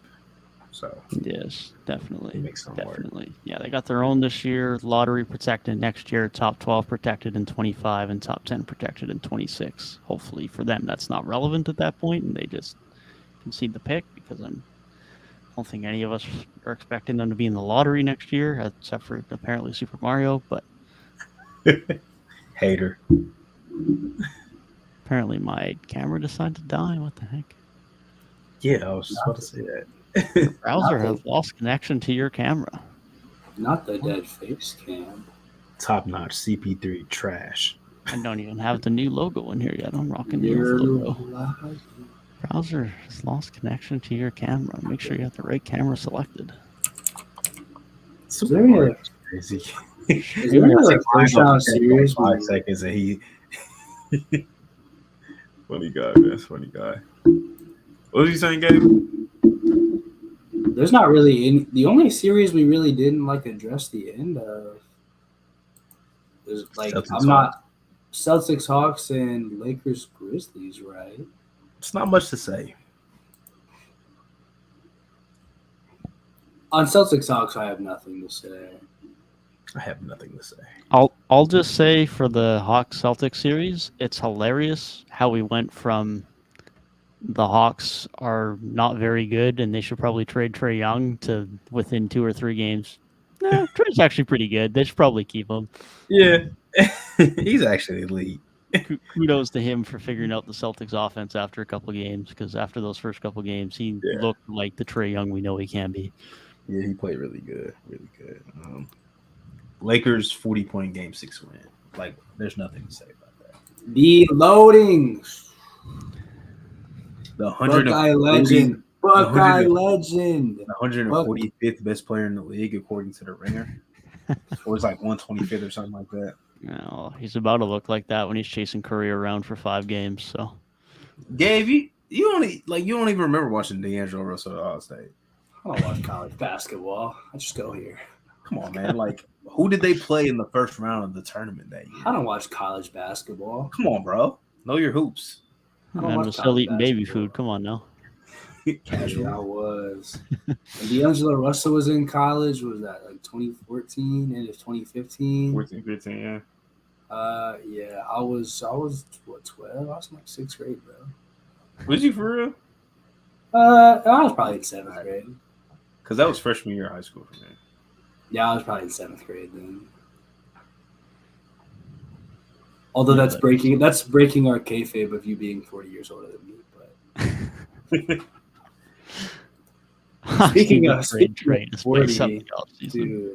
Jesus, speaking of being 40, Lakers roster is Rob Pelinka's a madman, bro. their roster was actually so terrible in December. Like,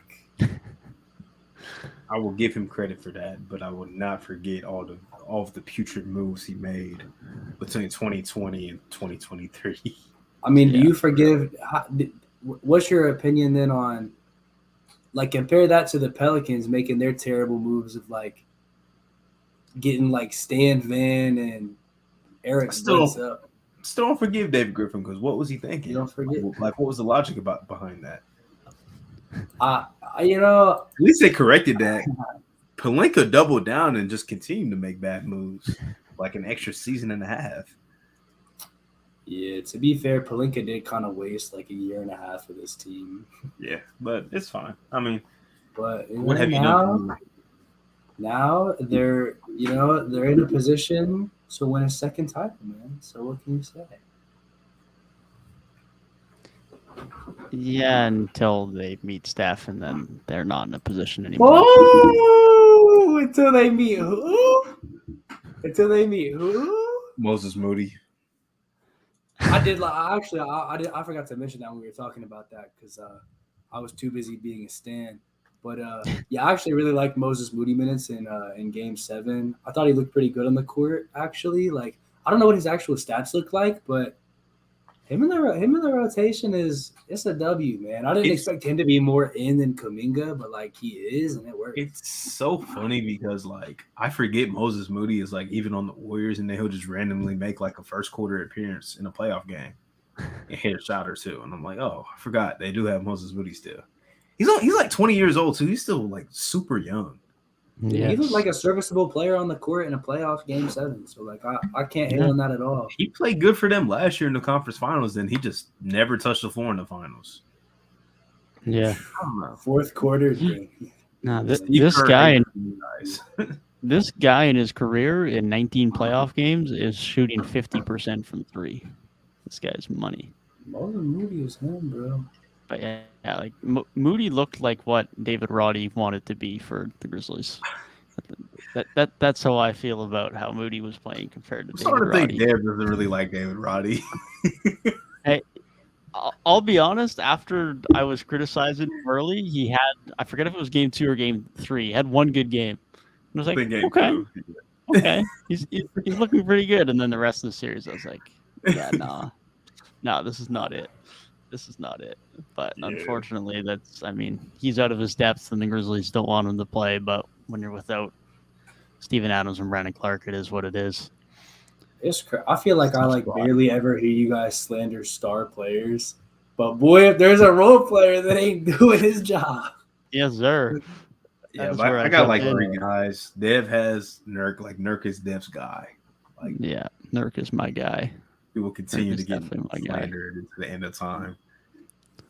Someone else has to join next year because Plumlee's now escaped now that the Hornets have finally got rid of him. When was the last time that when's the last time the 6-7 matchup was the most hyped up matchup in a second round? Probably never. If that's ever happened. Who's winning?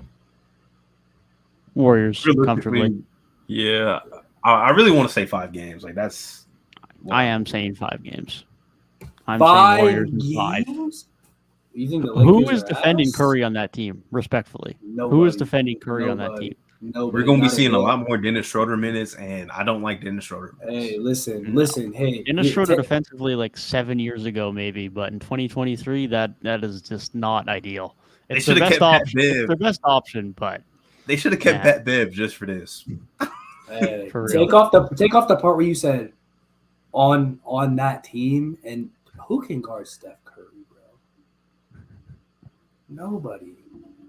Other teams have people that you would feel a lot more comfortable guarding Steph Curry than Austin Reeves, Dennis Schroeder, D'Angelo Russell. Like, what is Vando going to be following around Steph? Or like, shit, he might. Dude, I mean, listen, if Looney's going to rip the boards. The only thing that gives the Lakers some kind of hope, which I'm not even really anticipating this being the case, is that Clay was so bad, Jordan Poole was so bad, and if they continue to play bad, that will give them a better chance. But even as bad as Clay was, I don't see Clay having another series as bad as he was against the Kings, and really, I don't think like Clay's defense is going to be as explosive because the Lakers' perimeter guys aren't really like as explosive as like Monk, Fox. Those guys get into the basket. Like I think he'll be fine. Like this is a good matchup for him. Let's also remember that despite the fact that the Lakers did beat the Grizzlies relatively comfortably, they were a terrible three-point shooting team in the first round. They shot 31% in the first round against Memphis. And you're going up against a team that has two of the best shooters of all time. Or not first, and but the best shooter of all time. First in attempts, and is shooting a lot better than they are, and has, elite shooters. Who struggled in the first round are probably only going to get better. I'm just here for the Looney and Anthony Davis matchup. That's what I'm here for. That's going to be a great matchup. Yes. When I'm looking at the series, I know Steph is going to bring it. I assume Looney just always does his thing, so I don't really have any doubts there that he'll show up. I think Wiggins will definitely show up on the defensive end. Offensive end, we'll see.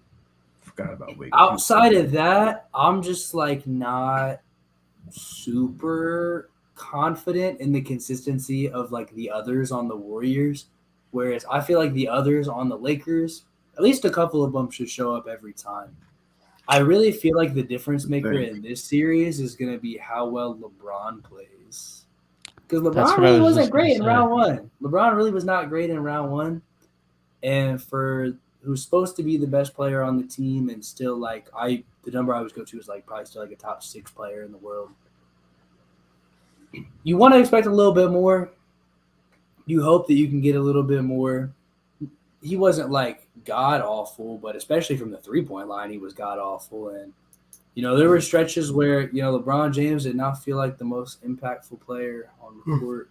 And for the greatest player to ever live, it's not a great sign. But if he can bounce back and play normal LeBron James in round 2, I think they have a lot better of a chance than going out in 5 games. I'm just going to leave it at this.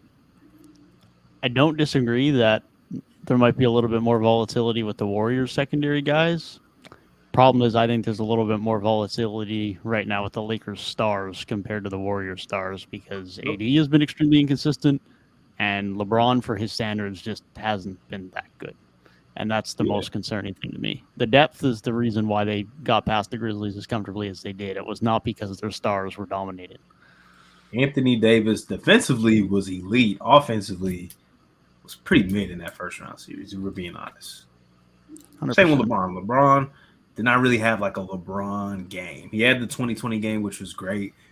Seeing LeBron hit the boards like that, but he didn't really have a LeBron game. That's a big question mark. And are the role players for the Lakers going to keep playing like how they did for a good part of that first round series? We'll have to see. Because you're going up against a team with the ultimate experience and cohesiveness and, just everything. So we'll just have to see, man. I hope it's a really good. I hope it's a long series, but I don't know. Something's just telling me the Warriors might really take care of business pretty quickly.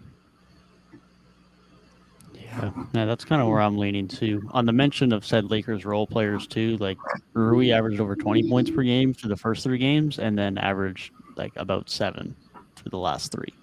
So even though they started hot, there's definitely still some volatility there as to how those guys will do. That's just the nature of role players, and it's not like Rui's known to be a consistent 15 points per game guy. The Lakers will need that, but that's definitely not a given moving forward. Well, I think the real winner of the series is gonna be us, man. I think if I wanted to go 7, just because the more games I can get of this, the better. Because seeing Steph versus LeBron probably for the last time, gotta cherish that, man. You gotta cherish it. Definitely do. It might be the last run at it, but I'll be honest, I really don't think we're getting 7. I would be quite surprised. I'll be honest. 5, maybe 6 if we're lucky. Yeah, I think this is 5. If the Lakers were the higher seed, then maybe, but those at home now. Golden State being the first 2 at home, it's in 5. Yeah. What's your pick, Gabe? What did you say? What? What's your pick? On the Warriors Lakers? No, Lakers, on the Knicks Heat. Of course, the Warriors Lakers. This is what we're talking about. bro. You're putting me on the spot, bro. On the spot? What do you mean? We've been talking about it for 10 minutes. Dude, we have been talking about it for 10 minutes. Dude's like Laker fandom or Curry stan? Which one do I pick? I'm in shambles. There's no way this guy just said this was an on-the-spot question. It is on the spot, bro. It's just give me Lakers in 7. Okay. Because I had the Lakers going to the conference finals and you guys called me crazy. That's why. That's the reason for the pick. So is this off of emotion or off of logic? I gave you logic before. I said I don't know about the others on the Warriors, and I think if what about the math? And LeBron comes back, what about the math? Math doesn't apply to round 2. The math's dead now. What, bro? Harrison Barnes killed my fucking math, bro. Oh my god. If Harrison Barnes played to his average in Game 7, they still wasn't winning. Wardell killed your math. Hey, you know what? Wardell did kill my math, and that's okay, baby, because he's the best point guard in the league. The glazing is crazy. You know he's the best point guard in the league. He's a top 3 player in the world. The glazing is nuts. He's a top 3 player in the world, bro. The top 3 players in the world right now is Giannis Antetokounmpo, Steph Curry, and Nikola Jokic in some order, bro. The glazing is crazy, bro. All right, so we got two Warriors in 5 and 1 Warriors in 7. Lakers in 7, man. Lakers in 7. Come on, man. Lake show. Okay. Somebody has you wish. They're back. I wish I could pick the Lakers. I don't want to see the Warriors get to another finals and win. I'm a hater. I know I am. I'm a Warriors hater. I'm going 0 for 4. My second round picks are going to be 0 for 4, man. I have the Heat. I have actually the Celtics should take care of business, but I have the Heat, the Celtics. I've got the Lakers and I've got the Suns, man, and the Suns stink, bro. They're down the stretch offenses. I'm trying to refrain from another Celtics rant because this is one game. It took like the Sixers to shoot like 50% from 3, and Harden have like his best playoff game in like years to steal the game in Boston. So I'm gonna leave the emotion out of it, man. Because Boston played really good. Missoula down the stretch was just very questionable, and that's all I'm gonna say. That's all I'm saying. That's it. Yeah. No rants. That's all I'm gonna say.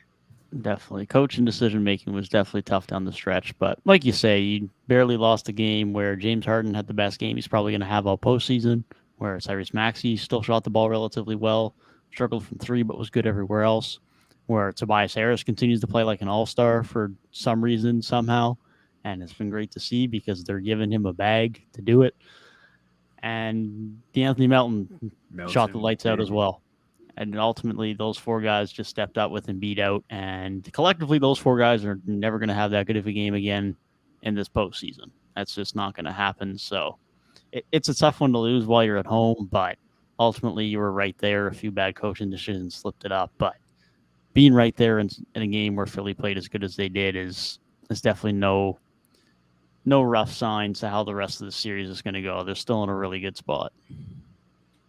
Dude, if the Bucks go out in round 1 and the Celtics and the Suns both go out in round 2, Mickey Mouse. We are the worst podcasters of all time. We are the worst podcasters. We better have our guests drafted number 1 and 2. God. Mickey Mouse podcast, man. The conference finals is going to be freaking Clutch Talk versus Garrett. Wait, who did Garrett pick? The Denver. Oh, they picked Denver. He picked Denver. No, It's looking like a good. We It's like a good top notch on the pod, bro. If we get top notch on the pod, he's gonna pick the Heat culture, man. We're gonna have like a 13-person draft. Wouldn't that be so fun, bro?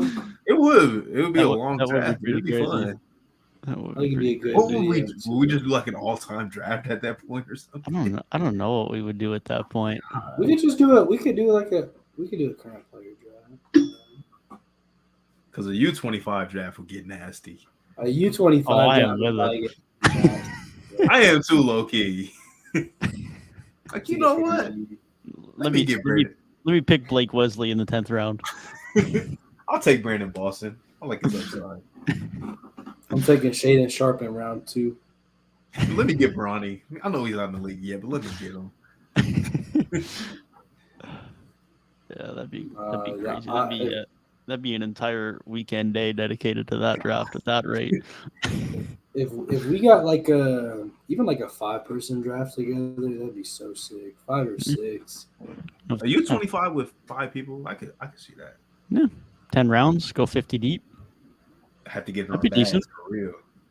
That'd be decent. I'm with that. Dude, an all-time draft would be so much fun. If Garrett was on here, bro, I already know he's taking like Willis Reed round 2 and being like, this is why 70s basketball was the greatest era of basketball because everybody was on coke, so they were actually playing at their highest ability. Whoa, now okay, calm down.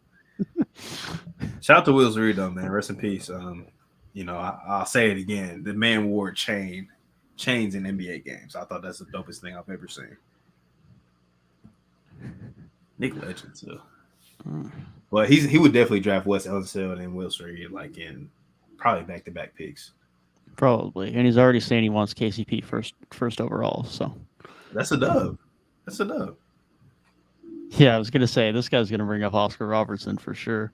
That's Finals MVP Kentavious Caldwell-Pope. Hey, what's Garrett? If you're listening to this, what city was Oscar Robertson playing in when he won MVP? Just let me know. And then I'll remind you that is the power of Chile. He was running on Chile, bro. Oh my god. Even back in the 60s.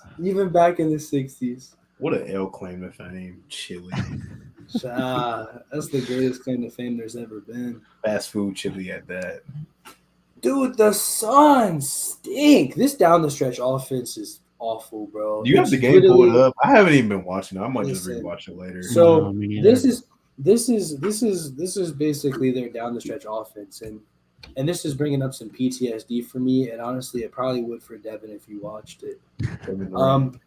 You remember when the Raptors had Dwayne Casey and they'd be down the stretch in a playoff game and they say, "Hey Kyle, ISO the ball. Next possession, hey DeMar, go ISO the ball." And now instead of Kyle and DeMar doing it, it's Kevin Durant and Devin Booker. So it's a bit of a tier higher, but it still ain't good enough, bro. Yeah, we really got T. Ross and JV involved back then late in games. It was great. They definitely had so many touches. It's great. Never lost my cool at my TV. It's amazing. I don't know if that's more frustrating or like Marcus Smart having the ball in his hands with 8 seconds left. With 8 seconds left, give it to DeMar, sure, but that would be like the last 5 minutes of the game. It's like, bro, come on now. Like JV's out here getting 20 and 10 games for us in the postseason. Like, give him a touch at least. Come on. If he's playing the Raptors, Marcus Smart's a top 5 player in the world, bro. Sorry. The bubble quarter tonight, he looked like a top 5 player in the world, and that prompted Joe Mazzulla to be like, shit, I got Tatum who has 40. Jaylen Brown's like 9 of 11 shooting, has 25 points. Fuck, let me get the ball to Smart. And Smart, being the unpredictable guy that he is, turned it over, which is just so Marcus Smart. Hey, man. Stop talking about step coach like that, man. Hey, man, I was telling Dev, I might have overreacted when I said it because I was very mad. But I was saying I have not seen this man draw up a good end of game play all season long. Might be an overreaction, but I have not seen that many at the very least. Good end of game possessions from Missoula. There's two kinds of coaches, man. There's coaches that drop an end of game play, and there's coaches that say, "Hey, star player, why don't you dribble the ball for a couple of seconds and then take a shot?" You know, as much as I complain about Tatum at the end of games, I think I'd rather just him have the ball in his hands and lose the game than Smart. Because at least if Tatum does it, it's like, okay, it's Tatum. That's our best player. But if it's Smart, it's like, why the hell does Smart have the ball first off? It's same thing with Grayson Allen having the ball. Like, why does he have the ball? Why does a Euro step into the basket? Just saying. Can't get out coached by Doc Rivers, man. Doc Rivers stinks. Yeah, that would be a rough way to go out. Let's. I still have the Celtics winning that for sure, but I think I had Boston in 4, man. yeah, I had them in 5. It's since been updated to 6, but I still think they win that. I'd take it in 5. I'm gonna stick with 5. Reverse sweep. Although, listen, here's some slander for you. All I'm gonna say is, what the hell are you doing, man? Joel Embiid is out at the beginning of the series. It's the same shit Utah did last year. Luka Doncic was out at the beginning of the series. Dude, if the star player on the other team is out at the beginning of a series, take advantage, bro. You gotta win that game. Sometimes you just can't help that, like, the Anthony Melton and everything that he looks at.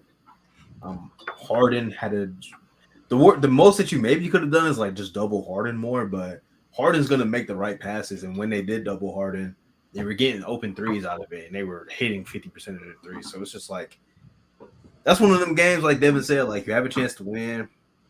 A couple bad coaching decisions, you end up losing. Okay. Yeah, the difference is Boston played well and Utah didn't. Yeah, Utah was so bad. Even I think Utah won game 1 of that series, and even though they won, it was like, it was a nasty win. Yeah, I remember after that game 1, it was like they won, but people were like, okay, yeah, Dallas might still win this thing. Yeah, and it was not a very convincing game 1, and then of course Brunson went and did his thing, and Luka was back shortly after. But yeah, it was not a very convincing game 1. Legit. Man, Luka missed the playoffs on purpose so Curry could have his shine this year. It's crazy. Man told the front office to get rid of his entire depth. Don't let Curry have this year, man. Hey, man. I'll pray Luka's downfall for as long as possible if it means pushing Steph Curry agendas. The Steph glazing is nuts. I'm gonna keep hating on Steph just because of that, Gabe. It's your fault. It's your fault. I can't show love to Wardell. Is Steph Curry my favorite player, or is Jimmy Butler my favorite player? The world may never know. It's not Kawhi, Paul George. Fake Clipper fan, man. Bro, my favorite player. Nah, Devin, get this. The other day, bro. I'm at Gabe's crib because we about to hang out with some friends from work. And he was telling me, like, I think Jimmy Butler, I think he's actually my favorite player. And I'm like, isn't it DeMar? He was like, well, listen, bro. Yeah. He was like, but when I think about DeMar, it's like, he's on the Bulls now. He's not the same player that I fell in love with. I'm like, but that's still your favorite player, like, no matter what. And then I was like, how many, like, don't you have a DeMar jersey? He was like, well, I actually have like 4 DeMar jerseys. It's like, I even have a Spurs one. I'm like, I have 2 Spurs ones. Crazy. I'm like, bro, that's your favorite player, man. For real. That is definitely your favorite player. Okay. That is 1,000% your favorite player. I don't think I'm describing it right, where it's like, if somebody's your favorite player, but it's not like that version of them, I don't know. It's like different. Like if your favorite player was like Vince Carter, and then you saw like Vince Carter, like, I don't know, like on the Mavericks, so he was still like good. It's still like, is that the same Raptor as Vince Carter and those memories and those games and those moments that like made you fall in love with the game? No, it's like it is the same guy. You always had that love for him. That's still your guy, though. Paul Pierce was still my favorite player, even when he was like on the Clippers and he was. That's dirty. Paul Pierce was still my guy. Player. Like I will still say that's my favorite. I was like Kyle Lowry the other night. I was still absolutely loving that. I was like, yeah, that's my guy. I don't care if he's in a jersey. Like that's my guy. Listen, you can have other favorite players. Like next up can be Jimmy Butler, but DeMar, that is still your guy. Okay. And what makes it worse, DeMar is still an all-star. He's arguably better than he was for the majority of his Raptors tenure. That's what makes it worse. Okay. Last year, I was like super high on the DeMar train because the Bulls were like watchable. This year, I just haven't watched a lot of DeMar, man, because the Bulls were just ass all season. Ill fan, man. This still so good. Raptors fan overall. He was still so good, though. That's such an Ill Raptors fan, man. This guy is a Clipper and Steph Curry fan. He's not a Raptors fan. Okay. Like this was still a higher scoring season than all but one of his season with the Raptors, while shooting over 50% from the field. What more do you want from the guy? Bro. I'll never forget the day they traded DeMar, bro. I had a whole like page-long post on Snapchat thanking DeMar for everything he did for the Raptors. I'm glad that wasn't only me because I did the same thing on Instagram. Dude, that was an emotional day. I had a marching band practice that morning, and I wore a DeMar DeRozan jersey to marching band practice. I respect it. Hey, shout out Super Mario, man. I seen he made a list. I don't know if he was trolling or not, but he said Paul Pierce is the best Celtic ever. So I'm with him. That's a fucking terrible take. I'm with him. Hey man, it's not my fault that my franchise has like a lot of goats. Hey, it's a Super Mario Hoops list. Odds are, if it's on Twitter, bro, it's a troll of some sort of another. Dude, he wasn't even like. He did have a bad list. He listed like top 10 players, I think, in the league. He didn't have Sam Hauser on it. Like, come on now. That's a top Kevin Garnett was better than Paul Pierce in those days. Shut the fuck up. He was. That is a terrible take. Is it? Yes. No, it's not. Bro. That is a god awful take. What were they doing before Kevin Garnett got there, bro? What does that mean? KG had no fucking playoff success before he got. He went to the conference finals. Paul Pierce went to the conference finals. What do you mean? Hey, bro, the East was Mickey Mouse, dude. Kevin Garnett was getting to the conference finals against freaking some of the greatest power forwards of all time against Tim Duncan and fucking Dirk Nowitzki. To get beat in 5 games, like by freaking Kobe and Shaq super team. Consolation prize, like what does that mean, bro? like come on now, bro. You can't even stick by your favorite player. Well, the water's not the same anymore. Jimmy Butler. Man's been talking about Jimmy Butler more in 2 weeks than he has in the last year of this podcast. All right, bro. Because what does Jimmy Butler do during the regular season, bro? I was talking about him a lot last postseason, That's too. Your favorite player, man. You stick by. I was calling it, bro. Oh, okay.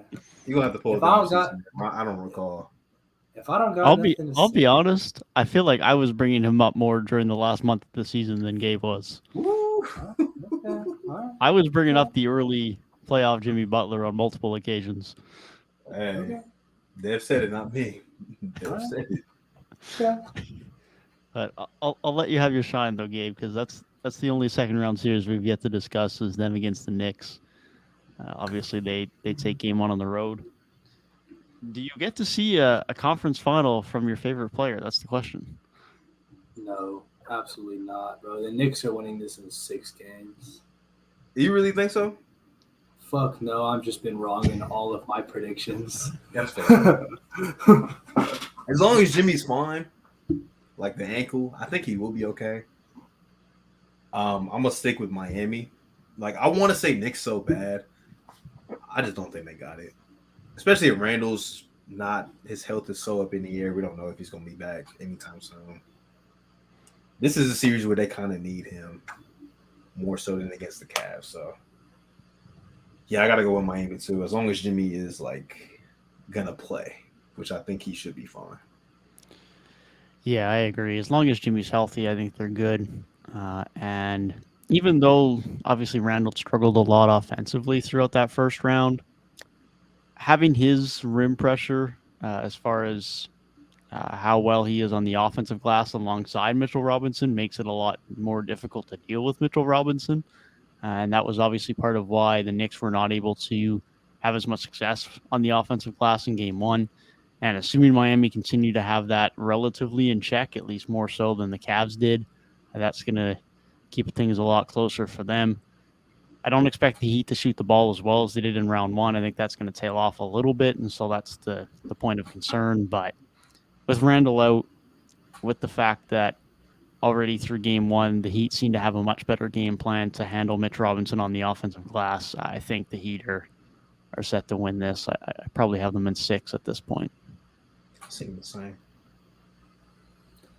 Yeah, I think 6 is a good guess. I don't think the Knicks will go away without a fight. They showed a little bit too much tenacity. Yeah, Super Mario's got Heat in 6 too. In a game where Brunson was like 0 of 7 from 3, 7 parlays across the country. Yeah. RJ had a really good game one. Since I guess he was talking so much on the broadcast about like he changed his shooting pocket a little bit since like game 2 or something like that. But I mean, whatever he did, whatever him and Drew Hanlon did, I guess it's been working. So keep that stuff up. Definitely. I want to see more Miles McBride minutes too. Yes. Just throw him out there, man. His defense is so good. So just I'll give him an opportunity, especially if Quickly's not like scoring the ball as well. Like, why not throw Deuce out there for some defensive pressure, man? Definitely. But is Miami going to beat Philly? What do we think there? No, because they're not going to play them. Okay. Miami. Imagine Miami making the finals. It's not out of the realm of possibility, obviously, but Nah, I think if it's Miami Philly, Miami get bounced, but you think so? I think so. If Embiid is back and healthy. PJ Tucker's going to be hounding Butler all series. He's going to be looking at PJ Tucker saying, "I own you, bro."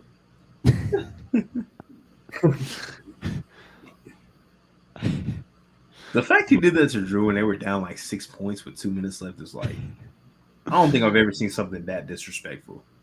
Yeah, that is pretty crazy. That is pretty crazy. Yeah, that series would be the Tobias Harris revenge tour. He's going to show Jimmy why they paid him and not Jimmy. We're getting Tobias has been really good, man. Top 10 power forward for a reason, bro. People thought it was crazy. Man. They called us. Well, nobody actually did call us. I'm gonna act like they did. They called us crazy for that. Yeah, he's trying to get himself back on the list the way he's playing in the postseason. He's trying to keep his spot. Hey, the way Gabe weighs the postseason, Tobias Harris better be on that list. Gabe values postseason play more than anything. He might slip in. There is, I think, a bottom 2 or a bottom 3 on that list that could be up for debate. There could be room for him to slip in. No. There's a few other guys on that list that had bad postseasons or didn't play in it. We got Scotty, we got Mobley, we got Jeremy Grant. Like there's some boys who ain't showing themselves up in the postseason. I really forgot that you guys don't care about the playoffs. So Steph Curry is not going to be at the top of your list. We care about the playoffs. Because, it's just not because Luka Doncic could put up funny little triple doubles and not play any defense. Steph got carried by Looney, man. He's saving the dynasty. Carry? Oh, God. They thought it was going to be like Wiseman and Moody and Kuminga saving the dynasty. No, it's Kevon Looney. Kevon Looney saving the dynasty. Dude, Steph Curry's been carrying Klay Thompson's legacy for a decade. Draymond Green would also be in China if it wasn't for Steve Kerr. It takes all around. Gabe's been drinking tonight. Not yet. He said not yet. Just kidding. You're not pertaining those activities on this podcast. Yeah, not definitely. Especially not Gabe. He's only 15. Yeah, I don't do stuff like that. Do not. Don't worry about it, man. Don't worry about it. However, after these games tonight, it did make me very sad. As Stephen A. Smith would say, today was a very bad day. Today is one of the worst days that I've had in a very long time. Fans really said Suns in 4, and they might get swept. That's sick. Yeah, I did say Suns in 4, and it might be Suns in 4 going to Cancun. Suns in 4 days. Flight in 4 hours. It's a crazy game stat line, man. 6 of 31 from 3 and only took 5 free throws. Ugh. That is some wicked numbers. Oh, man. They're doing nothing in the paint, man. Absolutely nothing. But remember, it's not a failure if they lose. Remember, it's not a failure. I don't. Man. Just saying. Even though the Bucks are rolled, I think they even have less of an argument to make that statement. I don't think a team with KD and CP in 2023 can say anything but a title is not a failure. Right. That was such a stupid fucking quote, bro. That was a terrible quote. If anybody else said it, man, they would not eat it up like they did with Giannis. I'm just saying, bro. Yeah, for real though. That was a terrible quote, bro. Like, are you what are you building? You already won a ring. It's built. You built it with that team. You didn't even. There's not a significant retool. It's not like you had like Curry and KD on the Warriors, and you had this super team within. KD leaves, and you're like bad, and you have to retool, so you bring in new pieces like Wiggins and stuff, and it's like, oh, you're rebuilding. It's the exact same fucking core. They're repairing the foundation, I guess, but it's about as close as they're getting to rebuilding. It's maintenance. You're not building nothing. It's maintenance. You're the best team in the league. It was a bad quote. What are you building to when you've already been to the top of the mountain? You're falling. You're getting worse. And what made it even worse, like that was not a bad question. Like that is a valid question to ask anybody after you just got bounced by an 8 seed. That is a very valid question. But then to say no is crazy. You lost to an 8 seed. Everybody had them winning that series. And Tyler Hero broke his hand in like the first 2 quarters. Yep. That's funny. Wicked stuff. Undoubtedly a failure. Still the best player in the world, by the way, but sure. Well, maybe it's Jokic now.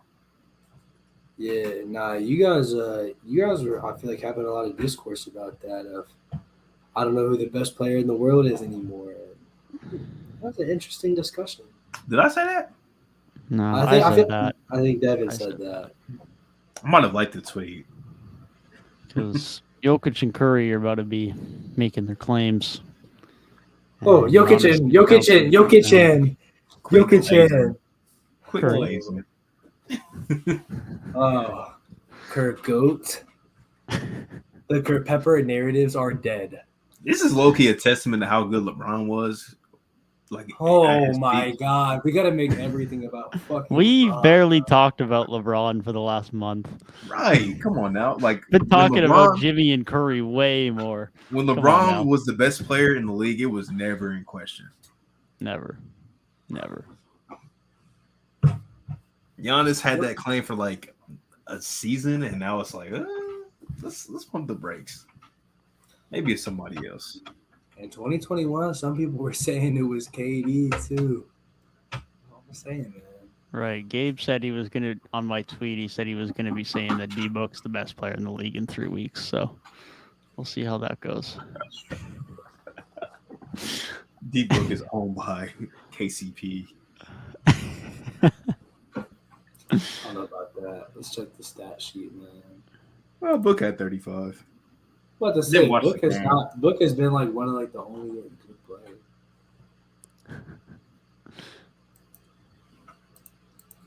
Honestly, Booker carry job if anything. Garrett said I had to move Super Mario, or I have to move Hauser over Curry.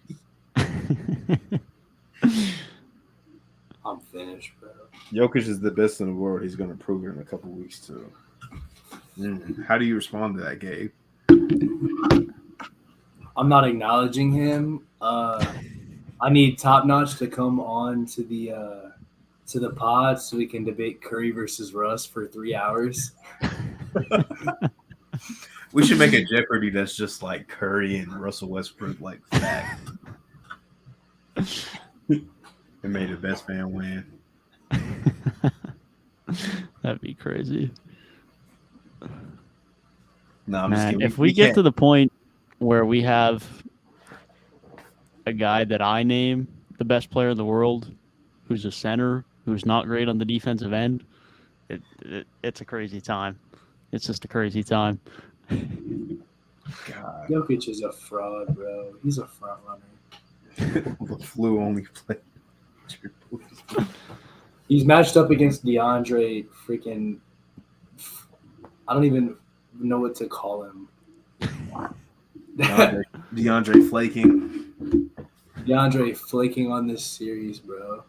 Like he Well, played last he time played that cat, he no lost, defense. Low key not dominating, but he was low key like going head to head with Jokic. But he's played cat. He's played Ayton. AD and Looney are about to eat this man alive. If he gets the Kevon Looney matchup, he's finished. I actually like that matchup for Jokic. I don't. I do. Big Loon is about to make. Denver gets out of the series, they're going to the finals. I guarantee it. Guarantee it. Not sure how I'd feel about that series yet. Got some research to be done. LeBron. I do need to see how this Laker series goes. I can't believe y'all said in 5 is crazy. That's wicked, bro. Is it? Yes. All of my opinions are my own. I'm just basing off the math, brother. I didn't hear you mathematical analysis. I'm just basing off the math, man. I got it from my guy Gabriel Ware. That's where I got my math analysis from. Big math guy? Yeah, big math guy. Mathematician, if you will. Mathematician. Ooh. I'm on summer break now, man. I don't do none of that stuff.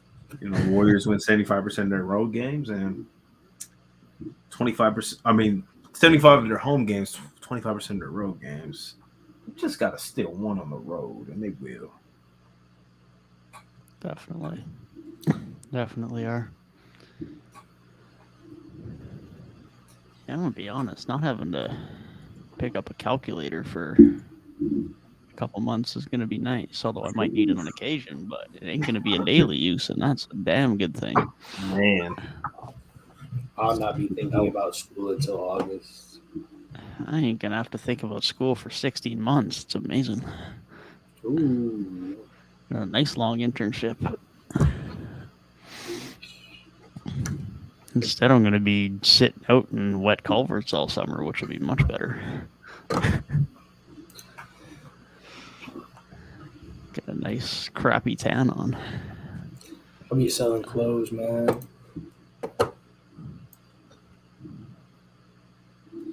That's okay though, because I'm making content, man. Come on, man. We're back. We're so back. They say videos dropping tomorrow at 10 a.m., right? Mine, yeah. I fear my my thumbnail and my video making skills went up tenfold in one video.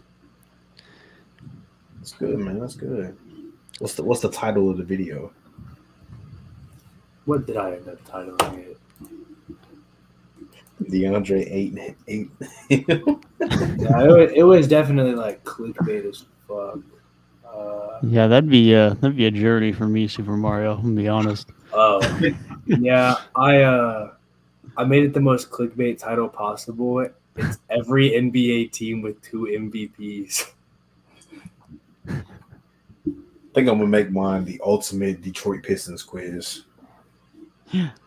Get the Pistons fans riled up, man. For sure. Pistons fans always show out. Real talk, yeah. Bro, my last college quiz, I didn't do too hot. Got a 71%. I wasn't as elite as I was in the first week, though. Yeah, that was a tough one though. Yeah. Like, I'm sorry. Anybody pre like 2000s, I don't know. I have no idea. Yeah, I still think I made a W thumbnail, man. Nah, thumbnail was clean. It was clean. I went to the Devin Kenny school of photoshopping players. Yeah, I don't even use Photoshop for that. Never used Photoshop a day in my life. Is it like how quick is it to like remove backgrounds from the players? Like To remove backgrounds, it takes 2 seconds. I'll send you my link. Oh well, I mean it takes 2 seconds on Photoshop too. So Yeah, website for it. Yeah, I just got a website for it. You just copy paste the image in, and all is good. shout out to the school, man. Free Premiere, free Photoshop. It's scary content creation. It's good stuff.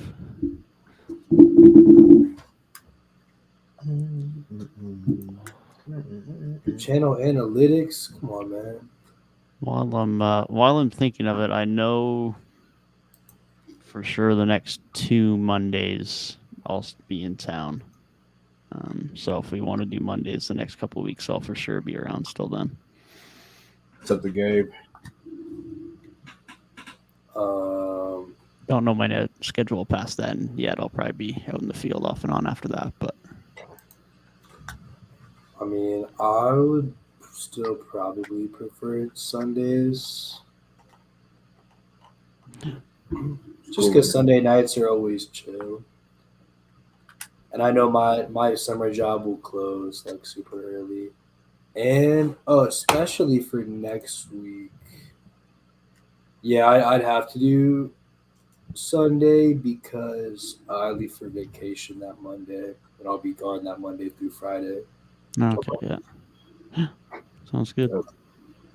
Your boy will be in Gatlinburg. Smooth. I ain't never been before, man. I haven't either. I've heard good things though. I feel like I'm like the only person in Southwest Ohio who's never been to Gatlinburg. He said 2 MVPs as in 2 different players or more than 2 total MVPs? What? Talking about your video. Bro. I know what he's talking about. I don't understand the question. So, like, for each team, 2 MVPs, as in 2 different players won MVPs for this team, or this team just has more than 2 total MVP trophies in their history. Oh, no, it's 2 different players. Like, 2 players are on the same roster that have won MVP. Okay. So, like, Steph Curry and KD, Russell Westbrook and James Harden. That's an interesting quiz. How did you come across that? I'm just curious. Sporkle. You just look up NBA quizzes. Yeah, it looked fun, and I had never seen a video on it, so I was like, I haven't either, so that's fair. That's fair. and I already had the clickbait title in my head.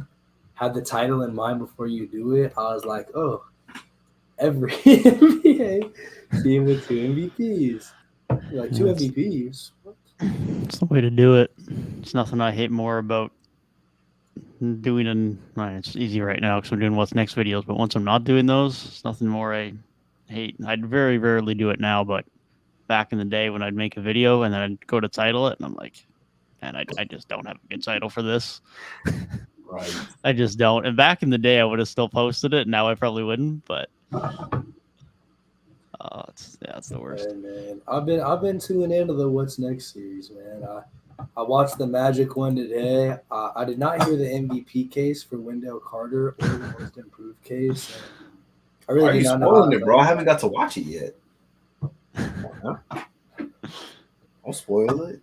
Dang. Didn't we talk about What's Next for the Magic on the podcast? Like, Yeah. last week? Yeah. Dev Yeah, goes I- into a I lot made- more detail though in his videos. That's why it's like, okay. Yeah. The cap expert, bro. Yeah, I made my script for my video like 2 or 3 days before we talked about it on the pod, so that was convenient. I can't wait to hear the Mark Hill is the point guard of the future. Do not give him up case on the video. I can't wait to hear it. Yeah, I don't know if I can promise that that's there. I'm gonna be honest. Magic fans are kind of fraudulent on the views, though, bro. I'm not gonna lie. I'm Funny chilling. 'cause I feel like they have a pretty like decent Twitter fan base. Like I know a lot of Magic fans on Twitter. I think I've done pretty good with the Magic in the past. What was my What's Next last year? Yeah, 4K views. And there's a And Magic centric podcast too. I forget what they're called. I want to say is a 4 out of 10 today. Good numbers. Wendell video was 8.8% really click-through fun. rate. 8-minute average view duration. It should do well. Yeah. 3-minute average, that's good. That's probably like half the watching. Yeah, it's about a bit under 50%, which is less than I like, but it's not bad. Click-through rate's good, but that's what killed my Hornets video. The average view duration was bad. I think that one was a little bit too in-depth on things that I did not need to go in depth on. That did not need to be a 19-minute video, but oh well. It didn't feel like 19 minutes when I watched it. Yeah, that had a 35% average percentage viewed. That is not ideal. Yeah. I feel like the longer videos get those, like that's kind of how it tends to be. Yeah, that's true. That's true. Do you guys know how I like add in like this channel on my channel, like in the other channel section? Customization, and then down in layout, down at the bottom, add section, and then featured channels. It's right down at the bottom of that section. I don't even know if I did that on my channel, to be honest. I haven't updated my customization in a long time. Yeah, that's fair.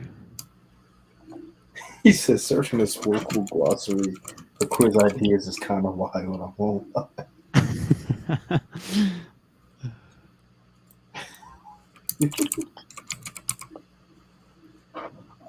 This episode, I definitely beat the clicking keyboard allegations, man. It ain't been there like at all today. Oh, that's been good. Man, I'm a fan of the clanky, obnoxious keyboard. There's nothing that's quite like me besides being fucking obnoxious. In the middle of somebody having a tangent, Gabe is just.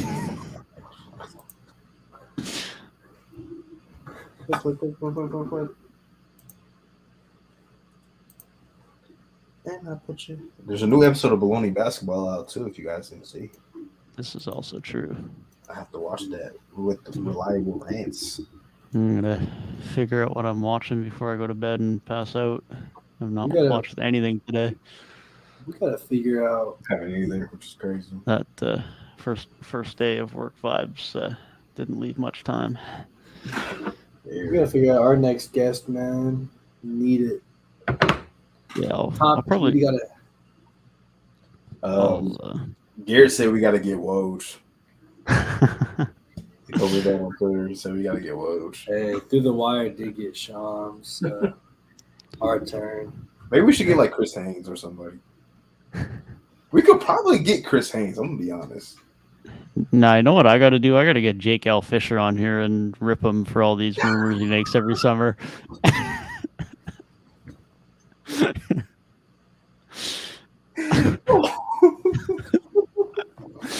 Bro, that would be funny. Dev is just beefing with dude. Like, this supposed to be our guest, bro.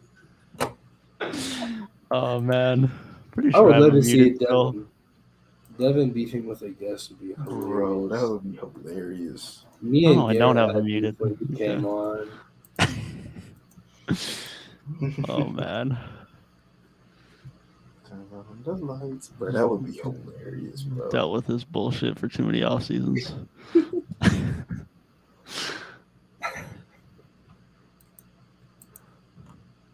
That new mini game at the end of the show too. His camera was kind of glitching. Out there was kind of sucks. I'm gonna definitely tune in. I gotta watch Dev's video still. Gabe when he drops his Super Mario's. I had a good debut, man. 40 views on my first video. 40 views on my first video with 8 subs was kind of That's very good. Yeah, it's definitely a W. My first video had a lot, but I kind of cheated because it was like when James Harden got traded to Brooklyn. Like I wasn't gonna start, and then I was like, "Oh, this would be a perfect time to start the YouTube." Yeah, I don't know. I was so hit and miss out of the gate. It was irrelevant because my video quality was so bad. But Gabe's better on video 1 than I probably was on video 200. So because I started with 102 views, and then video 3 was 15, and then a few videos later it was 8, and so I got carried, bro. I'm on a podcast with 2 guys with like a combined like 3K. That don't mean nothing. Carried by Gabe, maybe. I mean, no shit. I don't know, man. Motown Noah got endorsed by Rusty, and he was like at fucking like 50K in like 2 weeks. Yeah, well, I ain't Rusty. However, that's why I'm not at 50K. But I did get 40 views. Definitely not no Rusty. That's right. You're better. Word. Yeah, I don't know. I don't know about that one there, Chief. I'm gonna be honest. I don't know about that one. Maybe if Rudy was editing my videos, then maybe. But I miss NBA Deep Dive. That was the peak of Rusty's channel. It was so good. for real, we're still waiting on the dehumanization of athletes. 16 months later. One day. I get why he doesn't do it. Oh, for sure. His channel. I feel like his channel's like switched like directions so many times, but they're all entertaining. Like there was like the deep dive era, and then there was like after that it was like he had like Alex Hoops on like half the videos. Yeah. I don't blame him.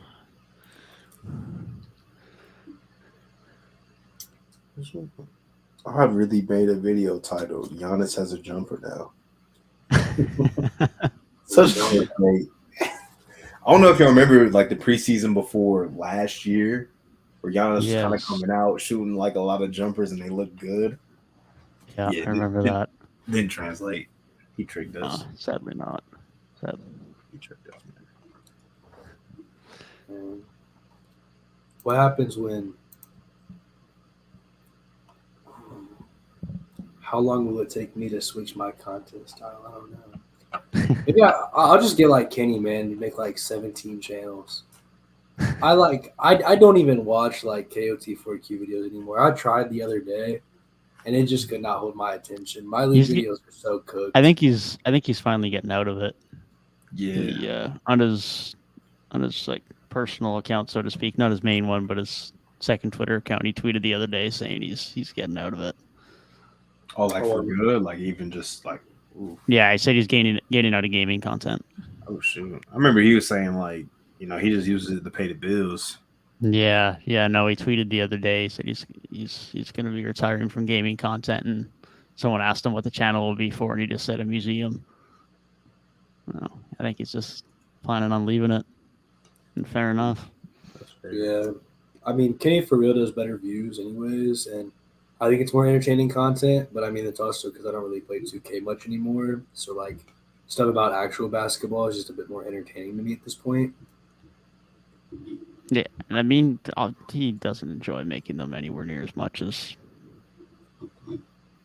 most of his other content either. So it makes sense for him at this point from an enjoyment standpoint. it makes sense for him being able to start working and putting more time into other projects if he wants. I mean, Bro it was just on makes sense first at this take. point. The Enjoy Basketball stuff blew up too. I wish I would have got that merch drop when it first dropped, because I got the Called Game merch when it dropped, and obviously that didn't end up going too far. But like now with the Enjoy Basketball stuff, that merch is so fire. I had the spare cash to get it, but I might get some one day. Not a big trucker hat guy, but I might get one of the t-shirts. Didn't the first drop come out in June? It was like a limited drop or something like that. They've all been decently limited. I think on their shop right now, there's like some stuff available, but other stuff is sold out. I think it came out in June, and I was at work at the time, and I tried to get somebody to order it for me, and it was like it already sold out. I'm like, wow, it's fun. Yeah, no, their merch does numbers. Like, I feel like whenever Through the Wire has merch drops, like it's gone like instantly. A lot of my videos got triple-digit views. I'm really just looking and just being like, oh, okay. Yep, first video got 128 views. James Harden.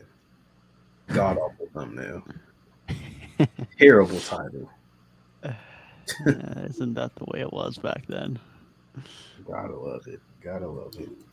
Dang.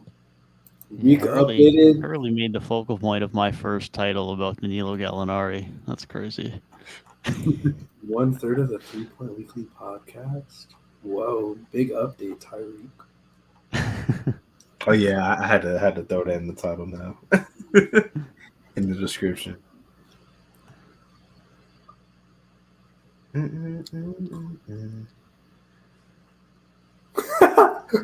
That is a really funny thumbnail. A terrible thumbnail. Your thumbnails really were just pictures of NBA games until And it was working too for a minute. the first one that there has was a place in time where that worked. Yeah. your first thumbnail without actual like any text on it or anything. It's just 2021 NBA hot takes. And that thumbnail was terrible. I was making them off on You my had phone. mid-season awards. I Yeah, know that's your it. thumbnails were got crazy out of nowhere. I figured out how to edit. I The discovered first fire one, the best and worst NBA head coaching jobs. That Oh, I don't even remember that. that was probably like the first cool one for real. Hold on, let me see.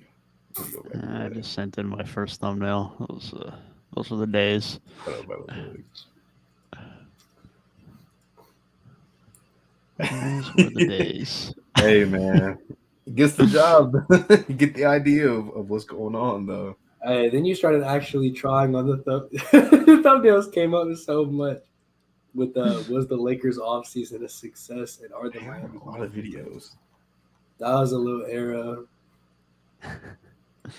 With the impossible NBA quiz, that was a fire thumbnail. Oh, I'm hold on. trying to see like Which one was that? it has like the test with like the F on it. Oh yeah. It was a Okay. year Yeah. ago. I was so proud of myself for that one. I'm not gonna lie.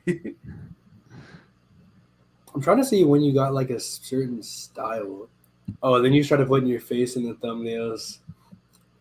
I feel like we've done this on the pod, just like looking at What? my old We did it like 4 or 5 weeks ago. I don't think it yeah. was that long ago. Bro, what? You look so much younger, bro. That was like a year ago. I know it's crazy. I hate to say it. It sounds crazy. Bro. I've grown up, man. I don't look 19 anymore. It's because I keep calling you 65. It's coming true, bro.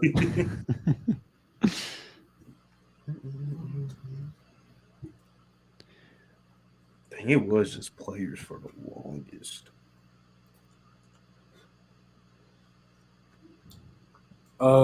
Then you started the red text with the Trailblazers video. The red text era was pretty long. Hey, I was testing that out. Cause I kept looking at other people's videos and they always had red text. I'm like, maybe it works. Maybe it like draws more eyes or something. Yeah, that was the big thing for a while, especially because not that was so much that era, but a few years previous to that, all the Fortnite thumbnails was red arrow, red arrow, red arrow. Everything had a red arrow. That was the big thing. Dude, yeah. Then when you hit one player every NBA team should meet the deadline, broke came Good up. times. Good times. I miss reacting to Bleacher Report articles. I might have to bring that back at some point. I was thinking about making sip, because I kind of miss just like ranting about stuff. Like those are good times. I don't know if like adding this on the channel would be worth it now, because I switched up my content style. So I don't know. Now he just reacts to jerseys. That's Rico's jerseys. It's just fun now. Like that's enjoyable. And it's easy to record. Yeah, I realized I might not be talking much serious basketball on my channel because I do that here, and one, I don't want to get burned out, and two, I'm not nearly good enough at this yet to do so. Well, you're only going to get good at it by starting it. It's the only way to do it. Got to make a couple of shitty videos to get them good. It's kind of the way it is. I mean, that's why I simpler concepts right now. But like you say, I mean, that's why I do my content the way it is, because here I come on and talk in the pod and like still do our what's next and whatnot now for the off season. But for the most part, a lot more of it is either stuff that we can have discussions about, like top 10 lists or in the off season and standings predictions and whatever, which I'm just not doing on my own channel because I don't care to do that without debate, or then just actually talking about what's going on the court week to week, in the playoffs, whatnot. And I just don't do that on my main channel anymore. So it's all basketball, but it's separate, so it's different. So then I don't exactly get burnt out from it. Whereas now I can do what's next. In the off season, I can do my own stuff that's separate from what we'll be doing for the majority of the off season, other than right after free agency, and then figure out what the heck I'm doing in the regular season, because I still don't know how to do regular season content apparently, but figure it out. That's a good point, though, Gabe. Oh, I was just gonna say, like, that's kind of why I swayed away from like the podcast style content on my channel, because like I don't want to just like be repeating stuff either here or on my channel. Like if you want to hear my nuanced basketball talk, watch the podcast.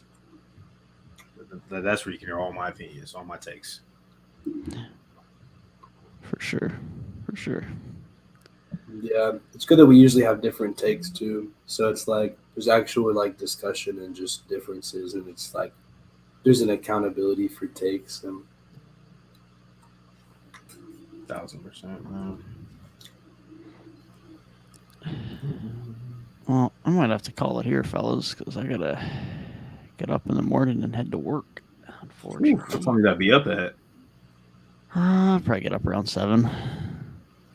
Are we breaking a record? We haven't had a 3-hour pod in like 2 months. We had a 3-hour pod in the live stream era. A 3, maybe slightly more than 3. Let's see here. Might be the shortest though. If I didn't have work in the morning, I'd definitely go longer. But last week was bad. 9-hour day. It's more training tomorrow. Last week was terrible, bro. We were until like 4 a.m. Yeah. Last week was long. Actually, no, not last week, but the week before. We were under 3 hours. Whoa, what the 2 hour 46. Were we okay? That was during my finals. I think that Tuesday I had a final, and that Wednesday I had 2 finals or something like that. So that's why that one was. Yeah, that was no jeopardy between guests. We gotta keep the pattern going, man. We had Garrett, then we had nobody. We had Clutch Talk, then nobody. Gotta get top notch on for next week, man. Yeah, I'll have to make a point of reaching out to him this week, for sure. Thought about reaching out this week, but given today was my first day, I didn't want to make any other commitments depending on how the day went. It was making jeopardy. Me or Tyrik. Tyrik, you want to compete or you want to make it? Because Devin, I gotta compete, man. Because you did not represent the podcast, bro. You got demolished, bro. Well, Devin's gonna be competing too, though. So are you making it? I'll make it. Oh God, I wanted my. Gotta deal with this guy again. Well, my next one was punishes us for not being a Curry stan. That's what Gabe does. Well, my next one was gonna be jersey numbers, but now I got to come up with a new idea because if both of you two are competing, it's not gonna be fair. Yeah, no, that's just a wrap. There's no shot. I'm just looking at all my old videos, man. These views were beautiful. Prime. Maybe this is a sign to get back to this style on this channel. I don't know. Just do what you're enjoying. It's the main thing at this point. Yeah, I'll reach out to you at some point in time the week, Top Notch. I'll let you know. Is he still in here? Yeah, he just jumped back in. Whoa, dang. Reek knows poops, Reek knows scoops, Reek knows poops. Oh my god. Oh man. Reek knows poop. I can't wait to see the edit to the 20 questions though. Can't wait to see it. Definitely.